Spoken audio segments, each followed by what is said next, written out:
I quit letting him do that because it's a bad hitting position. No way! Did you just did you coach, you listening to this, did you just hear what that man said? We think the exact same. I'm like, this it's crazy.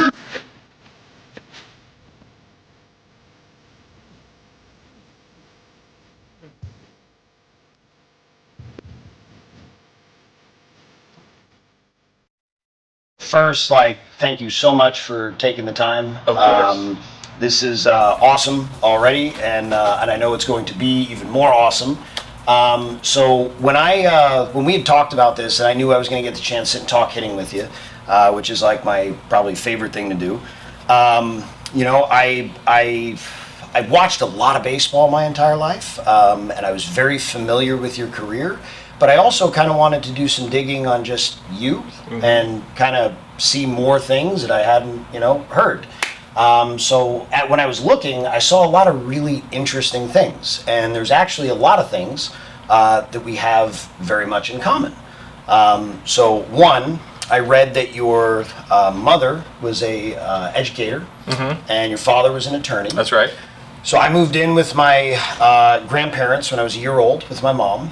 My mom's an attorney. At the time, she wasn't. My mom's an attorney. My grandfather's an attorney. I had two aunts living at the house at the time. One was 8, one was 16. One is now the head of the health science and math department at high school, and the other one is a principal at middle school. So in my house, I always got told, Eugene, someday your job is going to be based on how much information you've been able to acquire and how effectively you're able to communicate it to other people, right? And I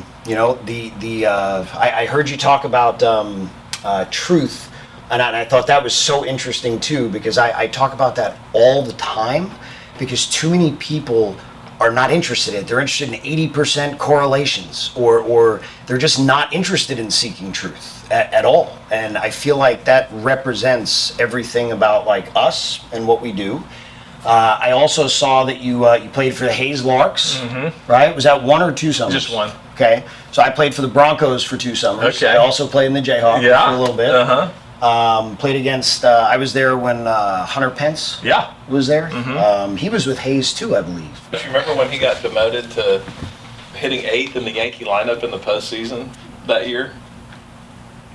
I mean, that was the knock on him. Of course, he ended up having then success because, I think you can learn how to handle those moments better. And when you're the guy that everybody expects to do good, it's a lot. I mean, there's a lot of heat on you. So some guys just have I don't know. I mean, for me, I coined the phrase: if you can't hit in the fetal position, then you can't play in the big league. Because you go up there every at bat, scared to death, and you got to be able to somehow get yourself under control and execute what you're trying to do. But you mentioned that the other day with Smoltz. You're like, I don't know what it is, but I was able to step out of the box and take a deep breath after swinging at 2 terrible pitches and then hitting a missile off of it. Yeah, I was telling Jake, because we were talking, obviously with his boys, I'll try to give them as much of what I've learned as I can as they're growing up. And of course, some of it's just experiential. You just got to do it in order to develop your own set of, strategies to deal with those kind of things. But for me, and I never went to a sports psychologist. I never had any kind of training in the mental arts, if you will.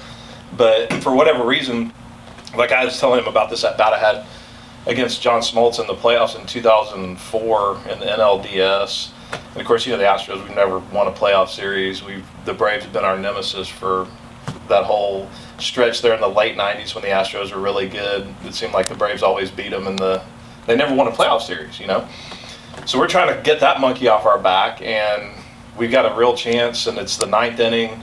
And that was when Smoltz had come back, now he's the closer instead of the starter because he'd had his arm surgery, and he's throwing $1 billion with a nasty split. He had like 5 pitches as a closer, which is unheard of. Usually closer comes in there, you got 2 pitches to worry about.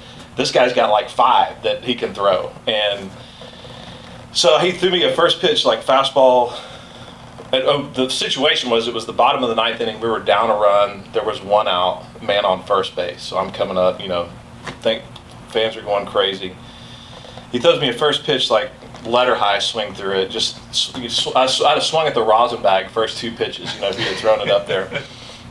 Next pitch is like a 40-foot split, and I'm 0-2, and have swung at 2 pitches that are not even close to the strike zone. I remember getting mad at myself, like just stepping out of the box and being like, get a hold of yourself. Are you dead serious? Like, you're going to do this right now? Like, look at the ball, and let's one pitch at a time. I mean, of course, this is a coach speak now. It's weird, but I don't know that I actually had that train of thought. That's what happened. I was like, get a hold of yourself and see the baseball. Quit swinging at stuff that's. Mm-hmm. So the next, I'm just like, all right. And my whole deal, like when I got into a spot like that, is I would almost play a game like I'm going to try to get the pitcher in the hole with me. Like I'd visualize myself, I'm down in a pit, and I'm going to try to pull him down with me. So now we're back on level footing. And by that, I'm trying to get to a 3-2 count. Like I'm 0-2, I got to get back in this count. And then, so I'm like fighting pitches off, taking pitches, fighting pitches off. I probably fouled off 2 or 3 pitches, got to a 3-2 count. Now he's throwing everything in the toolbox. Like I've seen everything. So he threw me a fastball away, and I hit a missile right back up the middle. Got a base hit, first and third, set us up. And Kent was hitting behind me, hit into a double play to end the game. But I mean, it gave us a chance, and that's like one of the at bats that I vividly remember because it was against such a good pitcher in such a big spot. And to figure out how to scratch and claw out an at bat until you get a good pitch to hit is like non-existent. It's like the game. Is well, because everybody's worried about their mechanics. I mean, they think it's like the holy grail. Like if you have perfect mechanics, you're going to hit, and that's just not like that's what I would consider mechanics to be a third of the hitting equation. So I mean, there's mechanics, there's timing, and then there's what I call the art of hitting, which is what you and I were talking about. This is the art of competition, art of hitting. Yeah. And that encompasses a lot of different things. But for sure, I mean, I coach these kids all the time, and I'm like, dude. At the end of the day, it's like he's trying to beat you and I'm trying to beat him, period. And if you can boil it down to that, then now all of a sudden if you're a competitor at all, will develop strategies that at least give yourself a chance to win the competition. And as a hitter, you're fighting an uphill battle to begin with. Like you climb in that batter's box, so you're already got the numbers are stacked way against you for success. So you have to be a savage. Over the years, so I didn't get to start working with big leaguers until my reputation started to grow like somewhere around 16, 17. And as I started to work with more and more guys, there was certain things and unique characteristics and traits that I started to see. There was a lot of different personality types. There was a lot of different intellects. There's a wide variety. there's a wide variety of a lot of things. But there's a big common theme that no matter who it was, and no matter with the hitters specifically, and no matter how big they were, especially the couple guys that I've worked with that were like 5'9", 5'10" kind of guys, you want to talk about like a guy you don't want to get into a fight with because he's going to keep coming at you until you kill him. And every time you knock him down, he's still going to get back up and believe he's going to win. Yeah. And I've seen some pretty funny stuff happen in the facility too, with 2 guys that played in high school together, played travel ball together, and ended up playing in the big leagues, not on the same team, but against one another. And one of them is, like 5'10", and the other one is like 6'4", and like. The 5'10" guy is, trying to wrestle him, and I'm gonna beat your ass, and like they're in the cage wrestling, like in the hitting cage, like in a shop. Oh yeah. And then after he gets beat, then it became like, you know what? Let's go to the golf course across the street. I'll bet you $5,000 right now that I will hit a golf ball farther than you. I get to just fighting anything or any way to compete and find a way to win. And I think there's such an important element of that, because when you think about like minor leagues, right, and you think about Kershaw coming down for a rehab stint. And, all the guys in the clubhouse, right? A bunch of guys are seeing that on the lineup card, are like, oh, another 0 for today, boys. But then there's like 2 guys who are like, nope, I'm going to get him. I'm going to get him. Like, I feel like those are the guys that, are the guys that persevere through and find a way to make it happen. Yeah, I mean, the mind is the great separator. I mean, there's a lot of guys that have physical tools, but this is what, I mean, that's really, and that's the difference between like a good big leaguer and an elite big leaguer, or, you know, it's just, it's the discipline of the mind and the competitive spirit and all those things that, you know, and I mean, the metrics are great. I mean, all this stuff, we talk about it all the time, and I'm an old school kind of guy, which I could give a rip about the numbers. Like, you know, to me, the game will tell you if you're doing good or not. You don't need a computer. But I don't want to discount the value of some of those analytics and all development. Of this, yeah, and all of this stuff that people just, they go too far, and they make things, think of it like this, they're making things important because they can measure them. They're not measuring them because they're important, right? Yeah. And there's a lot of things that don't have context that people make seem like that's it, but that is not it. And I've been through that. You know, I went through that multiple times because I grew up from Long Island, New York. I grew up going to an academy. I fell in love with the game at like 7 years old. You know, I went to an academy all summer, like 7 weeks from, you know, 9 to 5, and did that every year for like 10 years. And I was playing, you know, baseball video games and collecting baseball cards and memorabilia. Like we were talking about that earlier. Like I've been all in, like my, you know, my entire life. And the guys that I learned hitting from were guys like Rick Down. And a guy I learned catching from was Mark Salas, and learned pitching stuff from Don Cooper, and like those guys were around. Like you know, being in such a good, there's a really good baseball community of coaches, and that's where I learned to love the game. And I came up when I started coaching because I always knew that's what I was going to do when I was done playing. Like there was never another thing. Like I was going to coach, and everything was all, you know, old school driven. And then when I started getting exposed to some of the other stuff, I was like, felt like I got hit in the head with a bag of bricks. So then I was like, all right, so this thing that I feel like I know, like the back of like, you know, like I'm seeing visually that what I thought is not right, or is not actually happening. Right. And that literally, like, threw me into a way deeper obsession with like trying to, you know, figure everything out. So then I went the other direction into all the new stuff. Right. And then I got to a point where I was like, yeah, so like I get that this is research, and I get that, like, you know, these things are, but what you're saying and what I'm watching are not the same thing. Like the best players in the world are not doing this, right? And when I started in 2014, when I opened up, the purpose was really try to figure it out. And that's when I tried to go back into it with like, okay, fresh eyes. I want to pretend like I've never seen any of this stuff before. Like, Right. Wipe the slate clean and just, what do I see objectively, right? Not blue cars because I'm looking for blue cars. Like what's actually happening, Yeah. right? And also, why might the old school have been right? And when I started to look at it specifically through that lens, and then started to test things and think about it under that context, like an entire world of things just started to open up. But let's that was awesome. But I want to get into Get into your program, because we could go down a rabbit hole of that kind of thing. yeah. like Well, a- and that's where it's Yeah. gonna go. Well, I mean, just, you know, I tell guys all the time, a classic example of exactly what you're talking about is, you know, the quote unquote flat swing. That's what I like. That's why this launch angle stuff is so offensive to me, because if you go, as a matter of fact, I'm going to do a presentation to my hitters today. I mean, I've got Babe Ruth, I've got Ted Williams, I've got Altuve, I've got Judge, I've got, you know, all these guys.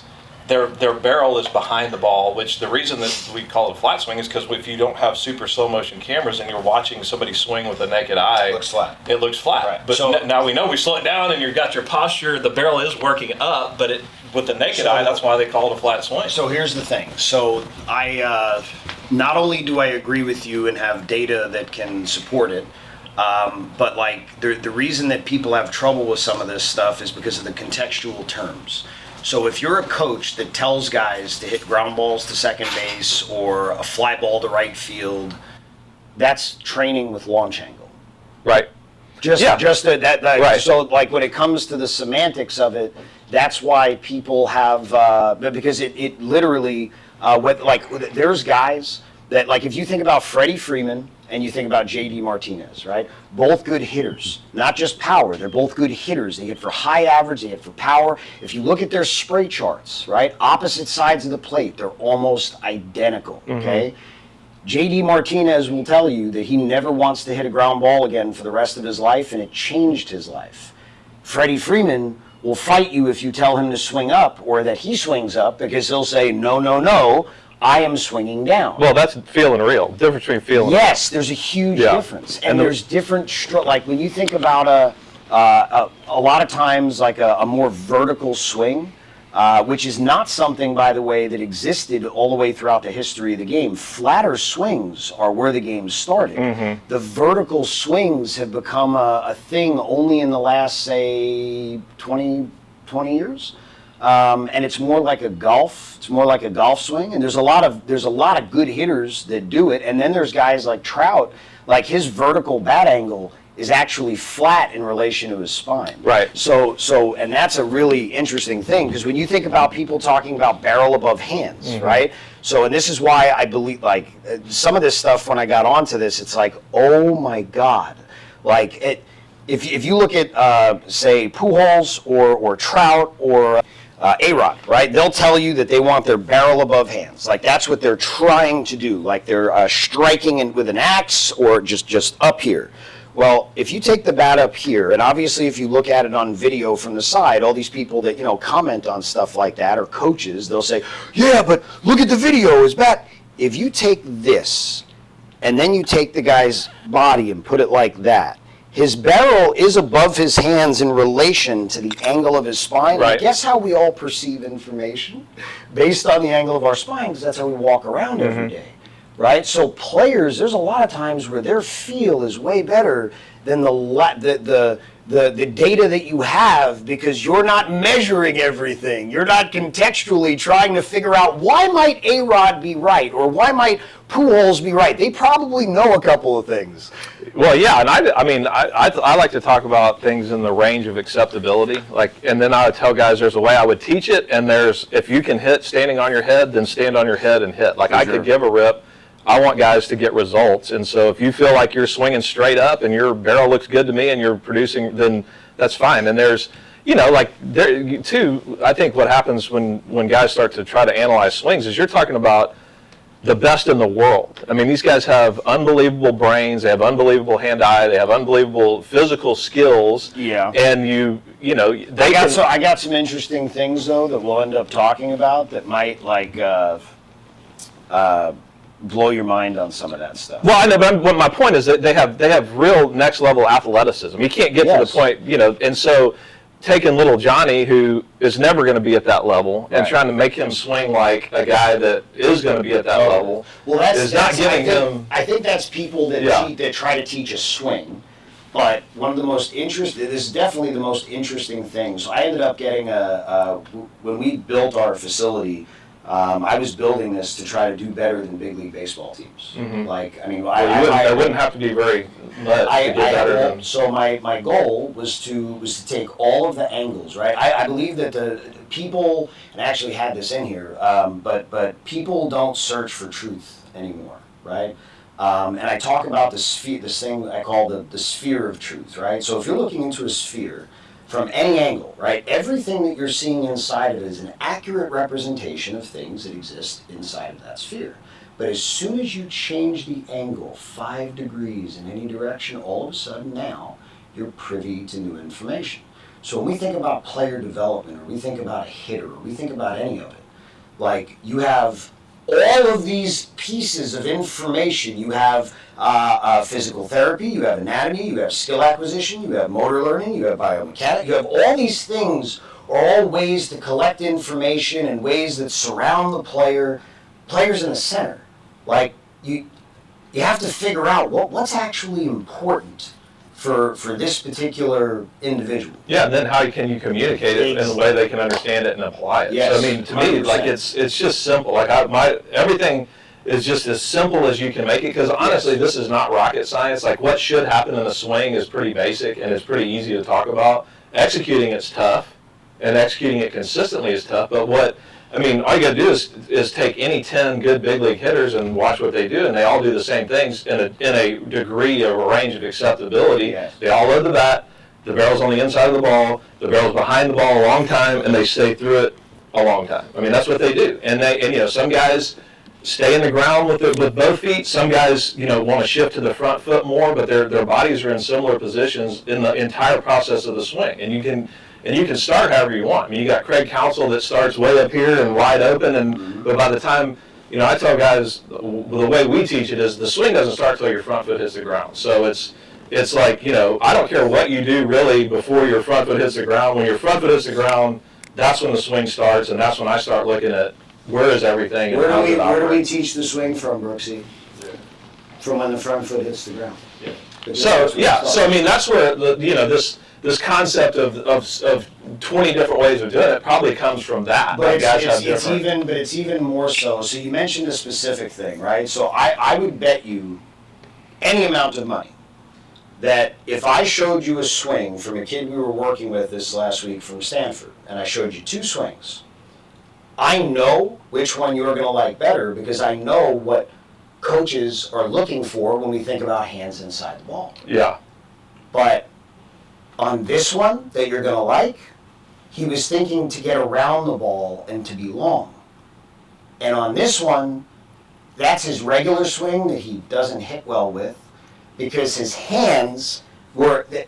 Everything is about, there's no such thing as bad information. Yeah, it's just information. It's all how we interpret it as individuals. And so as I've gotten further into my coaching career and further away from playing, like one of the things I've gone to is I don't let my hitters hit the ball like that the typical first round of BP where everybody's trying to shove the barrel and try to hit the ball the other way. Like I've quit letting them do that because it's a bad hitting position. No way! Did you just hear that? did you coach, you listening to this, did you just hear what that man said? Did you hear that? Because the amount of young players that are literally, when you tell good big league hitters to think about staying inside the ball, but it's a ball they're supposed to pull, they still pull the ball. They hammer it. When you tell little kids to do that and you force them to do it, they will stay inside the ball so long that they end up filleting and cutting and never ever deliver. It's terrible. It's just, it's just to me, it's just like you don't want to swing severely up. You don't want to swing severely down. I don't want to swing that's way around it. I don't want guys sliding inside the ball and cutting balls that they should be hitting out of the ballpark or driving. Like for me, the biggest thing that I see with young hitters now is nobody can backspin the ball to the pull side and in the air. They don't know how to do it. Yep. A lot of them are underneath and over the top, so they hit the top spin because ball. Their barrel is too deep too early. That's right. And their lower half is spinning, yep. So they have nothing to stop against, and they can't hold their directional line, and everything comes up and over this way, and it's sliced that way, and it's like an epidemic. Yeah, the disconnected swing, and there are 2 options to catch up. And the way I like to explain it to our hitters, and I don't know, you may have a different take on this, but this is the way I think about it, is when I get disconnected, the brain is an amazing... Hold on. I need you to show me what connected and disconnected are, please. Okay, so for me, like the way I talk about it, disconnected is when my hips run away from my hands. So my hips have moved. It's when my hips start and my hands haven't moved yet, and now I'm disconnected. Hold on. Do you understand how many coaches are teaching that? Oh, yeah. On purpose? Yeah, because they think, we're going to stretch the rubber band and then we're going to release it into the ball, and that's just bad hitting. So, and you can hit, look, at the end of the day, and I tell our guys this, look, you can hit bad pitching with a bad swing, but when you're trying to hit elite pitching, you have to have an elite swing. That's not an elite swing. Do you know how many people that I have to, and I have science to back up all of it. I did lab for 7 years. Yeah. I can literally explain why that has to happen. Yeah. And why all those people are using pseudoscience that they don't understand, and they're using a bad model for shaping their understanding of the body.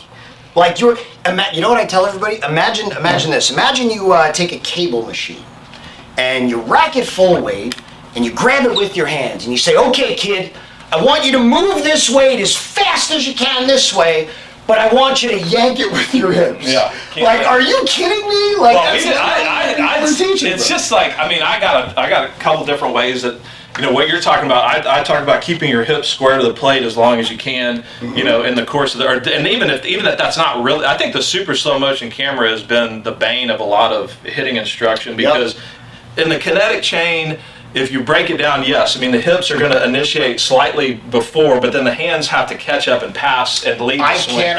Yes, bro. So, the hands have to outrace the hip as fast as you possibly can. But this that's right. That is right. Yes. So the disconnected swing, going back to what I was holding forth on earlier, was like, so when I get disconnected, and then I don't know, you probably have done more scientific research, but for me, intuitively, it's like, I know the brain is an amazing computer, and if you give the brain a task, it's going to do whatever it has to do to try to accomplish that task. So if I get disconnected, which means my barrel is late, my hands are late, they're stuck back here, and the ball is here. Now I know I got to get this barrel to that ball. I got two choices. I can really like flip the barrel to get it there quicker, or I can shorten the knob by pulling, or shorten the knob by pulling the knob, and that's that. You know, so you got the two mishits, which is the rollover ground ball and the shank fly ball to the opposite field. So a lot of those kinds of misses are caused by the disconnection early on.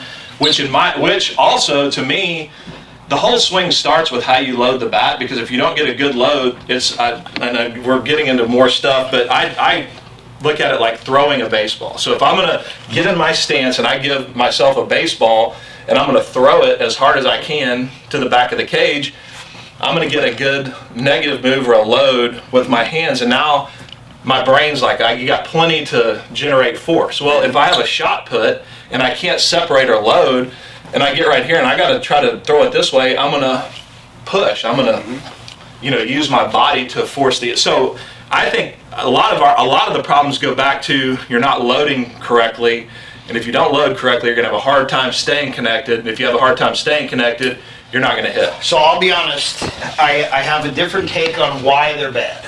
Okay, they could be. I mean, like I said, this is just. Well, no, I think you're going to like this. So if you had to, so in my 7 years having a lab and working with kids from like 8 years old up to big leaguers, and being able to test them and being able to really observe and watch, which age bracket do you think was the closest biomechanically to the most elite big leaguers? Do you think it was probably the youngest kids? Yes, it was the young. So I'm literally, there is no little kid that has any of the issues we're talking about. Right. None. All of it is taught and learned. Yep. It's all taught and learned. It's when man thinks he knows more than God, and rather than allowing the human being with 2 arms and 2 legs to swing the stick and strike the object, you think that things become a thing when everybody does the opposite. So why is there turn the back foot? Because little kids don't turn their back foot. Why is there turn the hips? Because little kids are more mobile. They don't turn their hips. You have to pull the slack out. It has to anchor the other way. Your back foot used to go back into the ground, through it back, because when this is rotating this way, this has to go the other way. It has to go, you can't, the human body has to go in opposite directions at the same time. It's a foundational principle to all human locomotion. No one walks same arm, same leg, same time. Everything is across the body. You watch that kid kick that 87-yard field goal last week. His left shoulder was so close to his right hip at impact, it was ridiculous. Right? Like, that's why when you watch a video of Babe Ruth, you see him kick back. When you watch Paul Molitor, he was angled closed. When you watch George Brett, he stood off the plate and stepped closed. When you watch anybody that gets to more weight distributed to their front side and their backside releases, they're going to scissor. When you see somebody that's more centered in their anchor, you're not going to see a scissor. You're going to see the heel get picked up and then re-anchor back down. Right? Or hold on somehow. Right. Because the swing, everybody talks about it from the ground up. It's not ground up. We've been coached into that. That is not the case. It's top down. That's exactly how I teach it. let's go. I don't. Let's go. That's fact, why I love these conversations. All this stuff resonates. Like, if I'm going to throw a punch, this is going to load around this hip. This is going to deliver against this. And if we can all agree that if ground force plates tell us how well we're using the ground, right, and the best players create the most force isn't created until we land, and it's from the upper body sending energy through the legs, pinning them to the floor. It's just being read at the ground. All these dopies are reading it this way, thinking using your legs is push out and spin your hips. It's not. These are reactive to what this does. If I jump in the air on a trampoline to throw a ball and I reach back, my hips are going to do that. And then I throw it, my hips are going to do this. That's how the body works. You don't have to try. It's going to do it on its own. That's exactly. I got fired as a hitting coach at Rice for trying to teach it from the top down. Because my argument to Coach Graham was like, I've never been around an elite hitter that you had to worry anything about their lower half. Like, you never have to even talk to them about it because they just do it. And so if you, and that's part of my theory of like, if I can get them to load properly, in which I try to be as open-minded as I can and want to evolve my thinking, and just by watching. I can show you a million ways to get everything you want to see to happen without even thought for some guys. Yeah, and I used to be a big advocate of, and I still am to a certain degree, because I do think the best hitters generate, for the most part. Now you can always go like a Paul Molitor or a Moises Alou, or what I would call a dead-handed hitter, a guy that doesn't really move his hands. But for the most part, most elite hitters like move their hands. They have some kind of rhythm with their hands. But I know, and I have the unique perspective of being a really good left-handed hitter and a pretty bad right-handed hitter. You know, like, and left-handed for me, it's real easy to think about. Like, I just naturally want to move my hands into my load. Well, right-handed, I never could do that. So what I had to do was I had to preset my load. So I would get into the position that I wanted to end up in and have my separation already created. And so then it was just a matter of rocking back into my hand. No, hold on. Get your hands back on the bat. Can you turn so I can get a close-up? So show me how your fingers are operating. Yeah, it's like I got about 6 fingers on the bat. That's what I'm a big grip guy too. Like, we would probably, I mean, you see these gorilla over-rotated grips. I like to get, like, I just, talk about the hammer, like being able to control the bat head. Like, you got to be able to make a move within a move to be a good hitter. Like, I got to be able to go, oh, that's a changeup, and ball's moving away. So let me see that real quick. So grips I am obsessed with because I see grip changes do amazing things for swings, right? Just a little grip change and all of a sudden, like, the whole thing is different. So if you think about it like this, like, guys have different degrees and ranges. Like, even though everybody walks opposite arm, opposite leg, and there's principles behind human movement, there's things that are different. Length of levers, range of motion, length of digits, size of palm. Like, all of those things play a role into where someone needs to be positioned based on what their body can do. If you think about a Pujols swing, right? Very much in the fingers, right? Drops in, like, extension with the fingers. If you think Hank Aaron and you think Jose Altuve, back of the hand and the wrist just roll. It's like it's a supination, it's a clean, pretty bat path. It's a release this way, and it just rolls through, right? It's physically impossible to take a Pujols kind of swing with the bat back here. Right. It's physically impossible. Yeah. So if you are meant to swing like a Pujols, but you have your hands like this and your wrists don't want to do that, that's not going to work, right? So, like, there's all different patterns and different ways. So, like, we go through grip testing, and there's all different grips. But when I saw that, I was like, okay, like, that's one of the most successful ones. If you have somebody that's like a little steep with the barrel, and you go top hand, we call it the hang loose grip. So pinky on top, 3 fingers, run the thumb up just a little bit, and now all of a sudden, instead of being pushy, it wants to just release. With left-right guys, a lot of guys get super, like, because right hand's the dominant hand, and as hitting coaches, we've always tried to, like, teach the top hand to work. I have found that it is way easier to weaken the bottom hand. To let the bottom hand dominate the move. get it to dominate the move, because this always ends up dragging and doesn't get delivered. So if you can take this and let the brain map the swing from backwards, so show the guy a backdrop swing, show the guy like the end of what one of those swings looks like, and have him just try to get there, and then all of a sudden you see. Yeah, it's funny you said that, because we do a lot of backwards coaching, like look where your barrel ends up and then trace it backwards. And then you can know, kind of what your swing did. Yes. And we got a lot of guys, which I call the Santa Claus swing, where they end up like throwing the pack over their back shoulder like this. And I'm like, all right, well, so if your barrel is doing this, I mean, look at how, like, you got to be pretty steep in the course of the swings. So like we get a lot of check mark, what I call the check mark swings, which we get down and then up out of the zone real quick. And so if I see this. And I know that the guy, again, this is all like more information than just this. Like if I see a good path and I see a guy do that, I won't say anything. But if I see that a guy is like this and this, I'm like, all right, well, look at where you're ending up. Trace that backwards. I mean, your barrel's moving straight up to get to that position. Yeah, that's reverse chaining, back chaining. Like most good hitters that I have watched want to finish like right at the deltoid. You go back and look at I call it the low flat rollover, but like Mickey Mantle was a big finish so like this. Barry Bonds here, low. Robinson Cano, low. Like I'm talking hip and down, like that's 100%. All right, we have to shoot the intro. This is ridiculously awesome. Like this is everything that I hoped it could be and more, because you like literally. Like all the things that you're like, I knew it too. Well, I'd love to hear some new stuff too, because I mean, it's like we get in. There's not going to be a smarter hitter that you'll ever talk to. I promise. Yeah, it's think about it like this. It's not new stuff.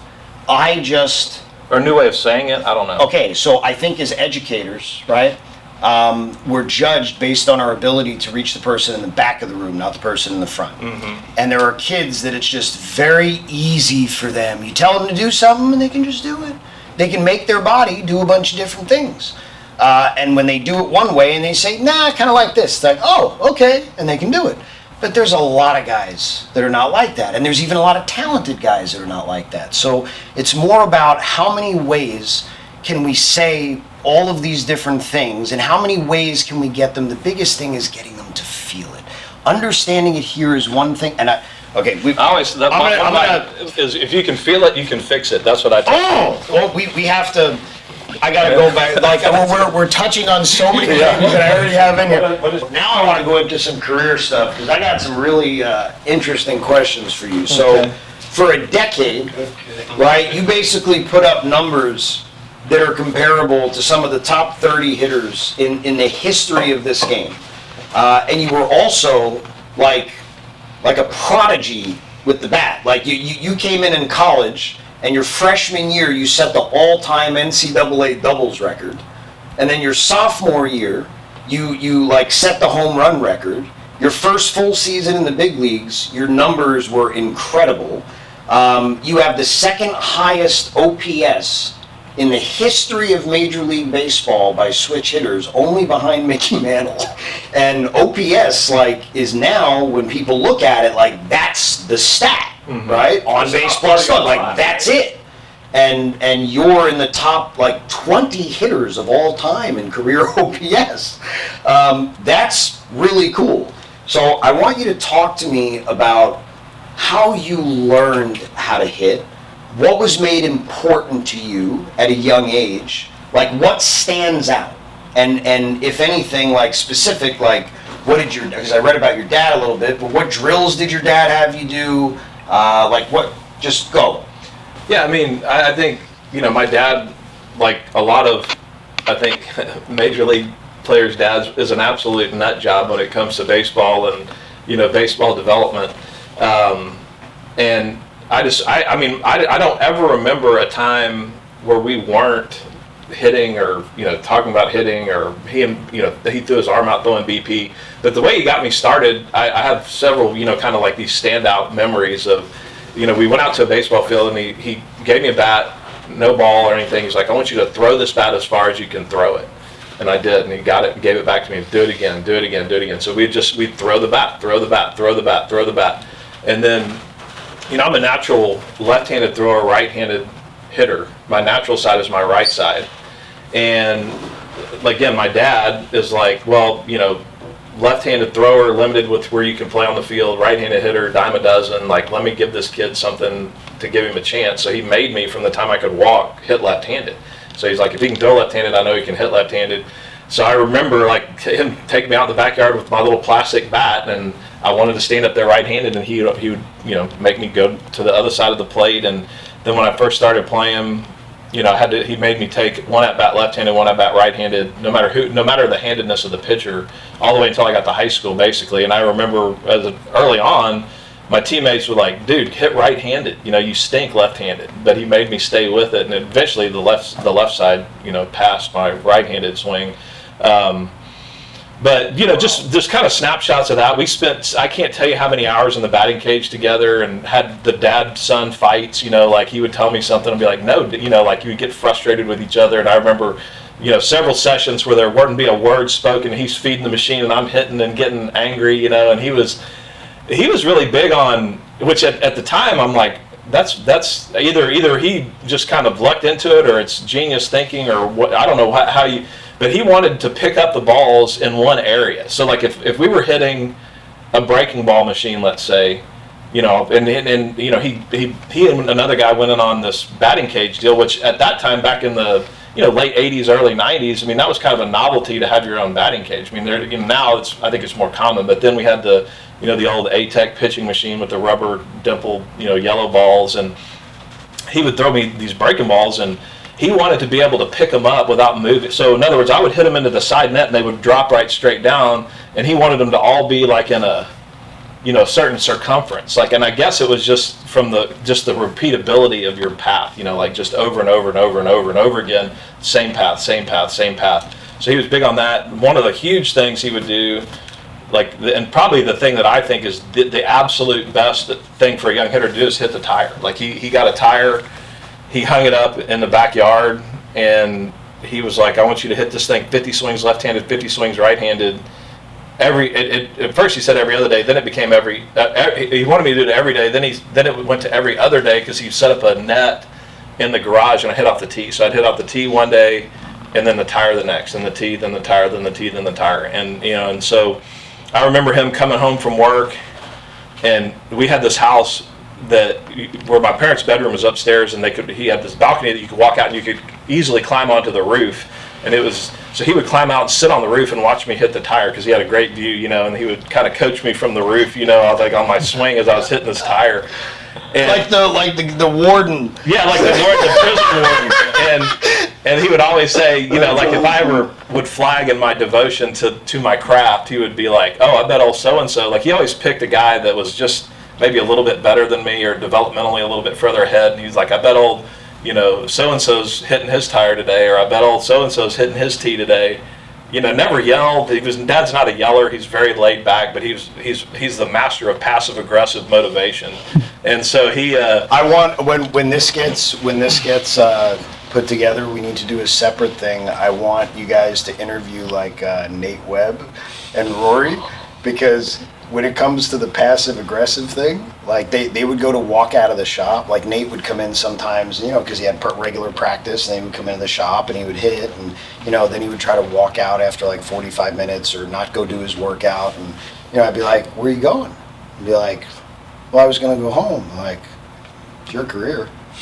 They were just like, I just want to go back in. That's exactly, so that's kind of how it was. And it's funny, the conversation that we were having earlier, I do remember, and now I'm thinking back on all these things.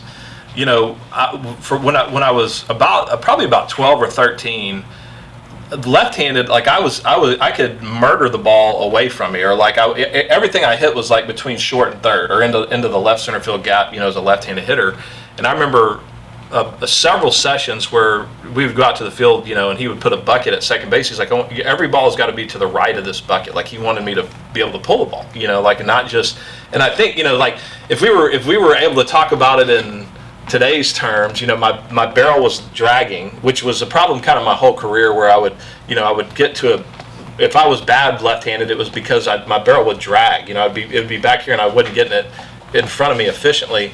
And so I just remember him making me pull the ball during that period of my development, and I got to where I could, get the barrel out. And so anyway, just things like that. But I think the biggest thing about my dad is he was so patient and so consistent with his presence and with, just him teaching and encouraging and, really making me do it when I didn't want to. I mean, I tell people, which looking back on it now, I was like, I wonder if this is like some sort of distorted childhood memory, but I would wake up before school to hit in the garage because I played, and this is when I was in middle school, because I played all three sports, basketball, football, and then ran track during the baseball season at the middle school. So we'd have practice after middle school, and I'd be too tired after football practice or basketball practice to hit. So he would wake me up by squirting me with a water gun, and then say, go to the garage, and I would take my 50 swings left-handed, 50 swings right-handed, then get ready and go to school, then do my, my sport after school. So I was always hitting. I hit, and that's what I tell like these young hitters, you can't hit too much, like you just... Wait. So hold on.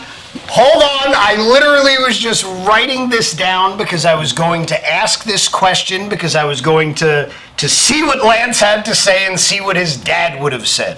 So I just had a conversation the other day with a couple of guys that are at our shop, Division I players that were there for different periods of time over the summer.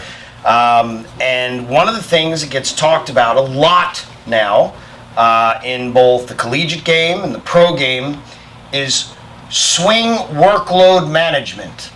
Yeah, no such thing. I wanted to know what you and your dad would both think of that, right? So you said there's what? No such thing. I mean, look. So you mean to tell me that there's a crazy idea? This is lunatic. Can I see that bat for a second? So hitting is a skill, and what you're saying is that if you want to get good at the skill, kind of like shooting a basketball with Kobe, who the stories are he would take like thousands of jump shots, right? So you're saying if I want to get better at this, then I actually have to practice it, and more volume can help? For sure, and it can also help you develop bat speed. I mean, that was No, but the strength coaches are saying that you should have less volume of this, and you should have more volume of that, so you can get strong first. I was just about to mention, my dad is the old school. He didn't let me lift weights. Like, I didn't lift weights until I got to my high school football, about my sophomore year in high school. Yeah. Never touched a weight. I mean, I just hit. Yeah, but hold on, pause. Because this guy, when I met him, could only do one pull-up, towel pull-up.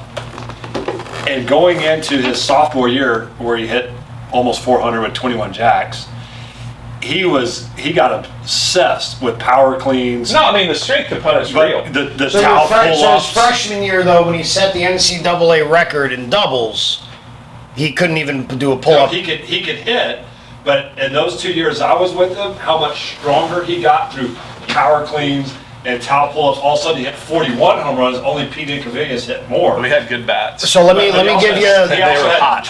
They were hot back then. So much stronger. Let me give you my 2 cents on this subject, just for us while we're on it. So I went out and I got, so my background is not in kinesiology, it's not in biomechanics, I studied communications. I want to be a baseball coach, I'm a coach.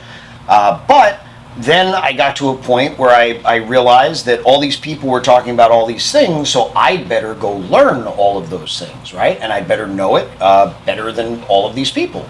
I ended up hiring, do you know who Eric Cressy is? Yeah. Cressy's, okay, so I had two Cressy trainers. I had a Major League Baseball sports scientist. He was the head scientist for the Nationals that I hired to come work for me for 2 years. I had a DPT, a biomechanist. I went out and got, and researched everything. We no longer do things the same way that we did then for many, many reasons. And when you look at a little kid and you tell a little kid to swing harder or hit the ball as hard as they can or throw it hard, their body works cleaner and more efficiently. When you start telling someone that has a muscular system to do that, their muscular system gets active and tense in all the wrong areas at the wrong times, and they lose their ability to sequence. I now am way more of a believer in delaying weight room specific stuff. Like, we still do performance training with young players. We still get their bodies springy and the ability to get like tension to happen really, really fast through the planes of motion and all that stuff. But we want to keep big muscle and slow muscle off of them for as long as possible. There are big leaguers, big league pitchers and hitters that can't squat 2 plates, but they have 44-inch verts. Right? This is a sport for greyhounds, not bulldogs. Like, this is a sport where you move. Ford F-350s are built to go 0 to 60, or built to take 30,000 pounds and tow it up a mountain. Right? That's a high-performance engine. Well, now you got Ferrari, 0 to 60 in 2.1, stop on a dime, hairpin turns. If you take a Ferrari and you try to do this, that breaks the engine. Right? You realize how many injuries we have right now? There isn't a school that I go to. It's crazy. Everyone is injured in the weight room. How do you get injured? I don't know. How do you let that happen? This guy, I mean, we think the exact same. I'm like, this it's crazy. Your job is to hit. You're getting paid. Anything that's going to help you hit better, right? Good. Anything that's not, don't. How are we, all the best hitters rotate more efficiently than everybody else? There's zero discussion there. If you watch all the best, they do that part better than everybody else. And all these other people don't rotate as well. But all these strength coaches are saying, nope, y'all rotate too much, let's do anti-rotation Pavlov presses, and that's what's gonna make you better. No, it's not. Let's teach you how to rotate really well first. Let's do that. Let's not do anti-rotation Pavlov presses, because this guy has no idea how to rotate, and the reason he's in the weight room is not so you can do your assessment and so you can make him strong. The reason he's in the weight room is because he wants to have a baseball career. And if it doesn't help him on the field, it's wasting his time and energy. Well said.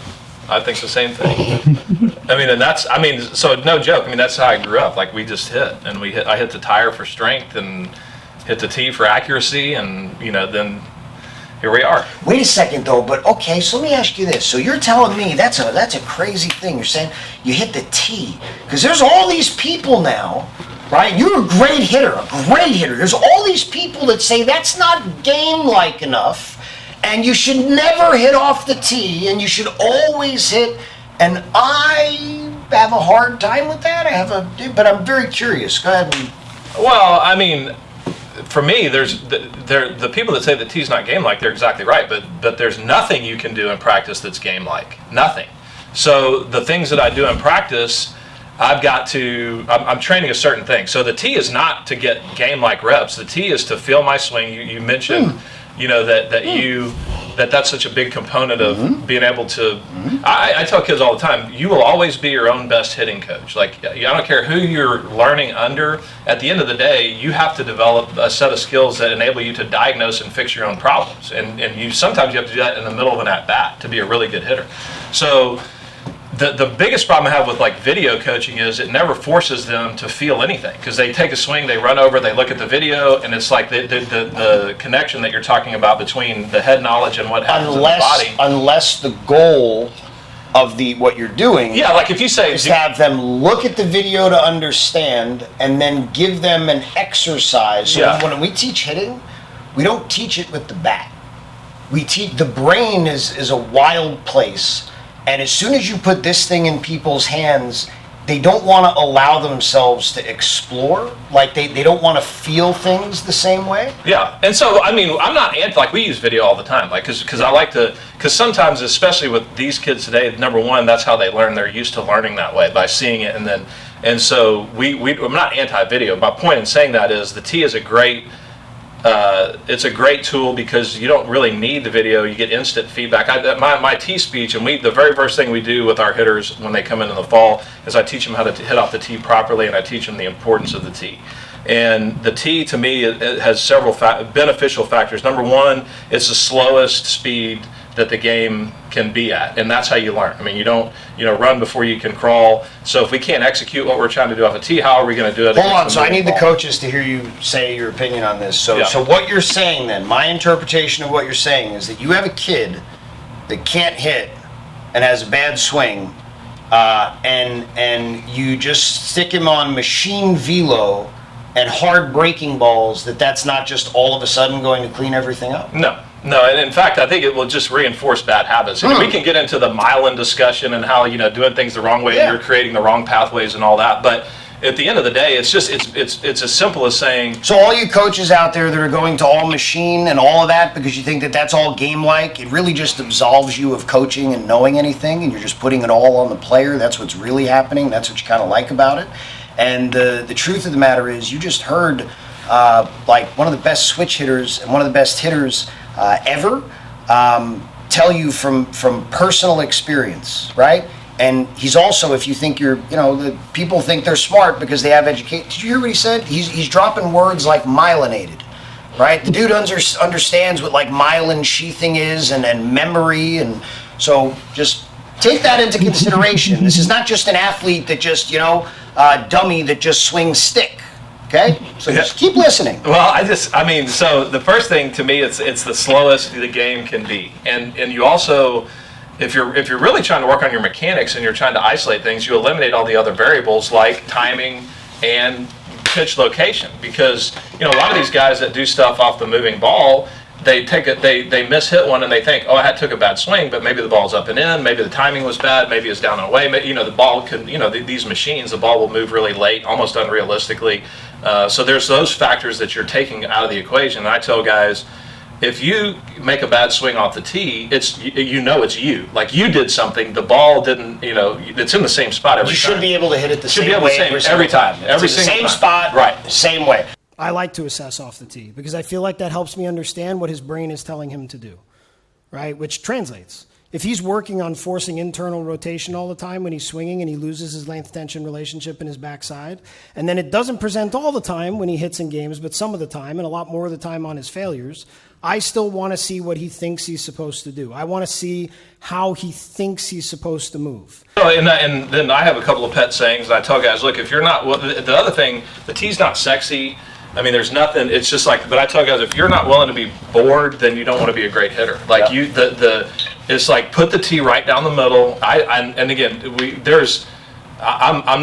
saying this is, and this is where I think sometimes as a coach you get into blind spots because this is the way I did it. So, and it worked for me, and I'm figuring, well, this might be the best way to do it. Maybe it's not, but this is how I think about it, and this is what we do.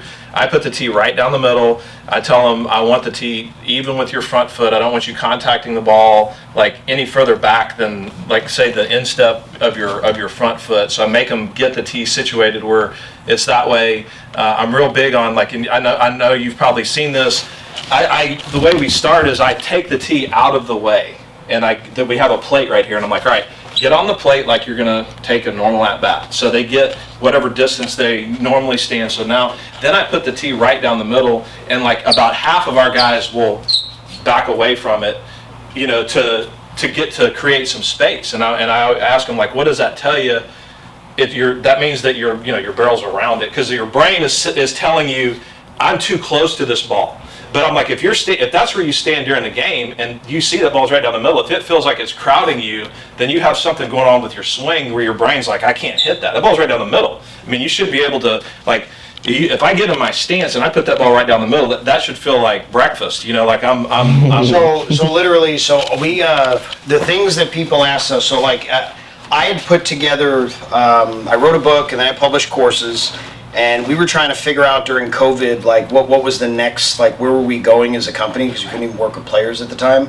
And the truth is, like, I was pandering to the smallest market, like coaches that actually wanted to take a course. Like, go figure, there's not a whole lot of those that want to work, right? So we asked ourselves, like, what do they really want? And what they wanted was, what products do you use? How do you use them? How do I implement it into a team setting? And how do you do your assessments?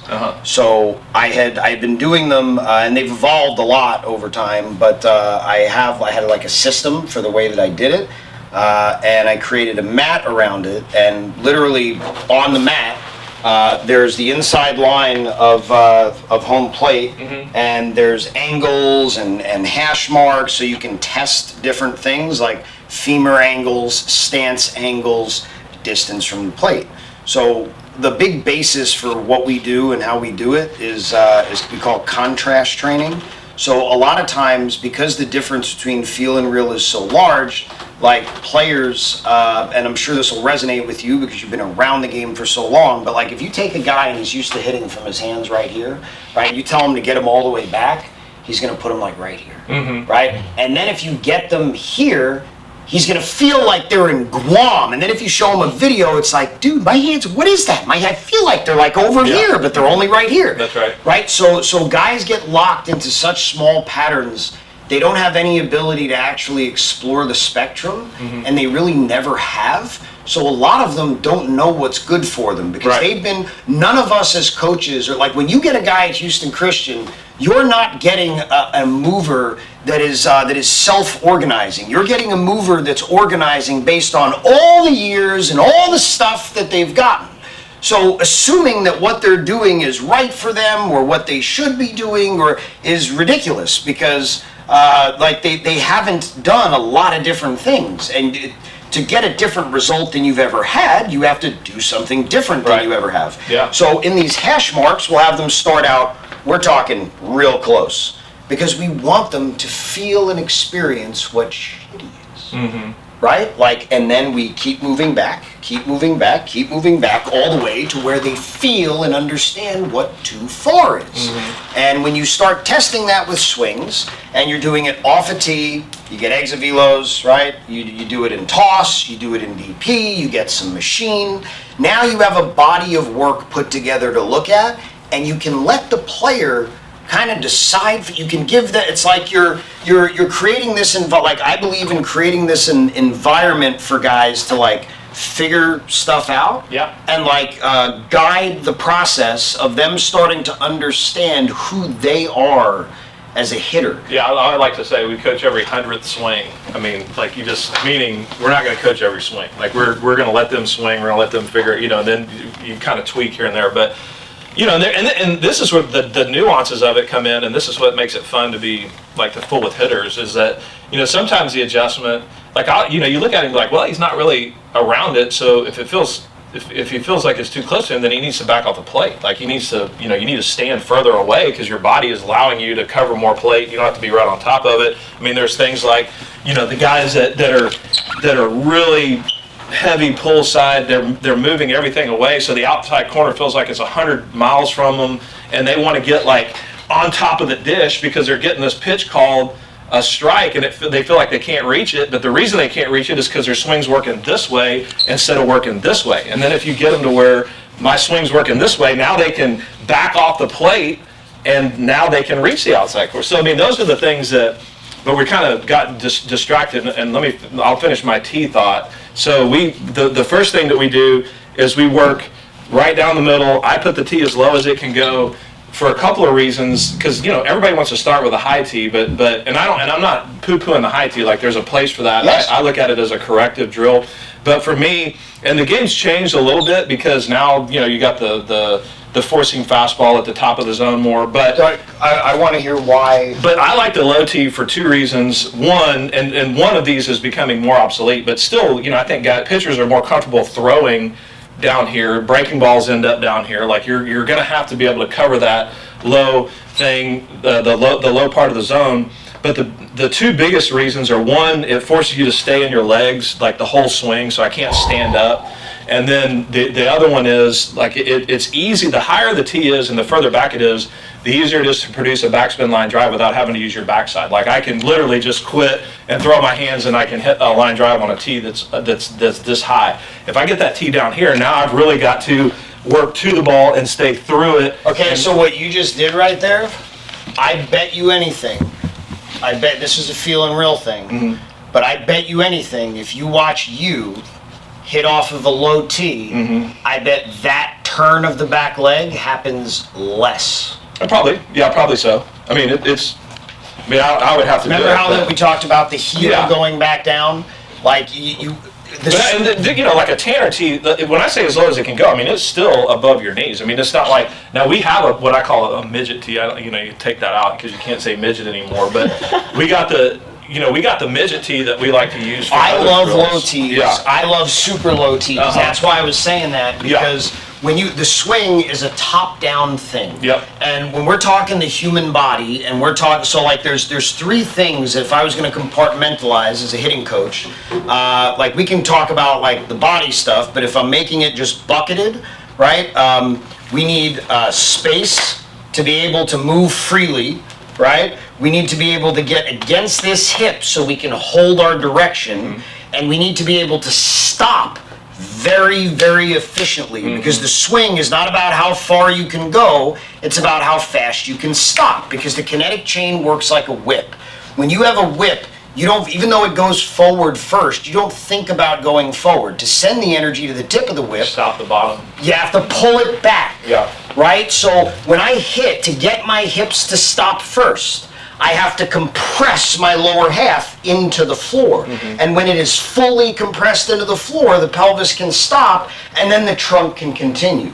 And then when the trunk gets to an end point against this hip, now I can brace up, turn into my body into a brick wall at impact, right? And I can get the barrel to take over and ultimately win the race. Yep. But it's like a corkscrew effect that starts from the top, and as it's going, this has to stop, and then that can, win the race. So it's like the sooner this stops, the sooner my barrel can go. So I'm glad you used the whip analogy, because this is 20 years ago. That's how I thought about my swing. Like, this is the end of the bullwhip, this is the handle, and it's like just everything's like wow. Like by the time you get to the end of that, you just the bat speed. It's just like a whip on. That thing's moving really fast. By the time it gets, you got a kind of a short movement here, and then it's a longer movement here, but by the time it gets to the end, boy, that thing is traveling like,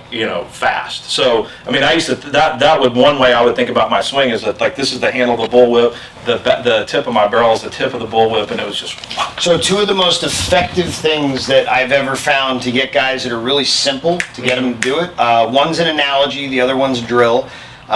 So the drill is recoil swings. So we'll do I think this is a fantastic thing for every high school in the country. This would be a really good thing for them to do.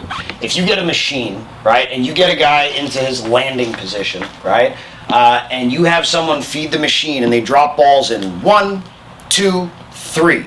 The speed has to be hard enough. It's a little bit of a challenge. Like they have to get to it, but they still have to be able to hit it, right? Like it can't be too hard. It can't be too hard of a task.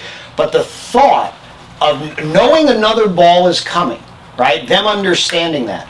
In the drill, there's no coaching. It's hit ball hard on the field, right? Hit ball hard on a good line. Okay, so it's a ball striking focus, but because their brain knows they have to get back ready for another one, there's no draggy trying to be, it's hit it and get it back, hit it and get it back. And it's just the ball. You'll see guys you've never seen hit a ball above 92, and all of a sudden a couple guys are popping 95s while they're doing that, right? And they find their swing and they start making better contact because they're starting to understand. That's a big part of what we do. I teach feel. We teach feel. We teach understanding. We teach the brain how to understand what is good, what's all the allowable, right? And what's really important. And then we try to get guys to feel things in and around that, and then try to shape and give them a really good understanding of how they can continue to go about their training. So here's another example. This is the analogy. So I ask guys, especially if you have a guy that's struggling with ball striking and contact, pretty much every hitter we have. So if you say, okay, so if you had two walls over there, and I was going to throw a ball against both walls, right? And the goal was to see how far I could get the ball to bounce. And one was brick and one was foam. Which one would you throw the ball against? The guy's going to say brick. So then you say, lift your arms up. And then you hit him in the stomach, slap him in the stomach a couple times. Then all of a sudden he's going to start to flex, right? You say, okay, what do you feel right there? Flexion, tension, bracing, whatever. Exactly. Kind of like turning into a brick wall, eh? Do that at contact, dude. it's like big light bulb moment. Nothing is everybody, right? But it makes sense to a lot of hitters, and it very often, regardless of level, right, provides a tremendous. Like I was hitting with a big league guy that was struggling, and he was on a schneid, and I watched his swings, and the first thing I did was try to give him a little bit of angle. He liked that a little bit. Numbers got a little bit better. We were out on the field hitting BP, but we had like a system out there. And then I showed him a video of A-Rod, right? And it's a video of A-Rod on this breaking ball, and he just goes like, whack! Like, all this was done so fast. And he's like, that's exactly what I'm trying to do. And I said, okay. So I give him the example, right? And then next round, it was like magic show. Like, it was the exit velos were all like 105 to 110. His launches were all, it was everything middle of the field. So we ended up after that sitting on the top step of the dugout for like, I don't know, 45 minutes just talking, hitting, because he was really, really smart dude. Both of his parents were professors in the DR. I ended up going back to his house and having dinner, just talking, hitting for like 4 hours. But yeah, that one makes a lot of sense to people. So and the last thing on the tee. So I'm real big on. You're still on the tee. Let's go. Well, keep it coming, please. So once we get it set where we want, and I tell them I'm a stickler. Like, don't let it start to creep up. Don't let it start to creep out. Like, I want it in the same spot every single swing. Like that, because we're controlling the variables. And if it starts to creep out, now my contact point gets further out, or if it starts to get higher, then it's easier for me to cheat it, so to speak. So lows can go right in the front foot, and then from there, it's like I'm gonna watch how the ball spins when I hit it. And so my deal is like we got to be able to hit 8 out of 10 backspin line drives head high to the pitcher of the back net off the ball right down the middle. And it's amazing how many guys can't do it. I mean, they just can't do it. And so I'm like, all right, well, if you hit the shank ball, the side spinner, what does that tell you your barrel's doing at contact? Well, that means it's here. If I hit the ball that's side, spinning like this into that pull net, well, then I got around it a little bit. My hands got away from my body. There's various things that cause that, but I mean, that's basically what's happening is the barrel is kind of around the ball. And then, the big one that everybody usually does is the top spinner, and that means that the barrel's coming up at contact. And it can be because, like, you came up out of your legs, you stood up in your swing, the barrel comes up, those kind of things. So, and I try to explain, like, the way backspin's created is the barrel's directly behind the ball actually rolls up the face of the barrel if you go super slow motion. So we've got to keep the barrel in there behind the ball long enough to allow that ball to roll up the face. If we're hitting it like this, we're hitting it with a glancing blow. It's all those kind of things. So I like hitting a heavy bag with those guys because when they hit the heavy bag, you'll see it hit the bag and shoot up. That's what you do on a tire. Can't do that. It's got to go in. No, that's what these guys do on a tire. Like we have a tire that we hang out there, and the first time they hit it, it's like ping ping, and it goes straight up. I'm like, dude, and I'll hit it. I'm like. The only thing you got to be careful about with the tires. So I love tires. Yeah. I love them hitting them regular. I love cutting a hole in it and then trying to power through it.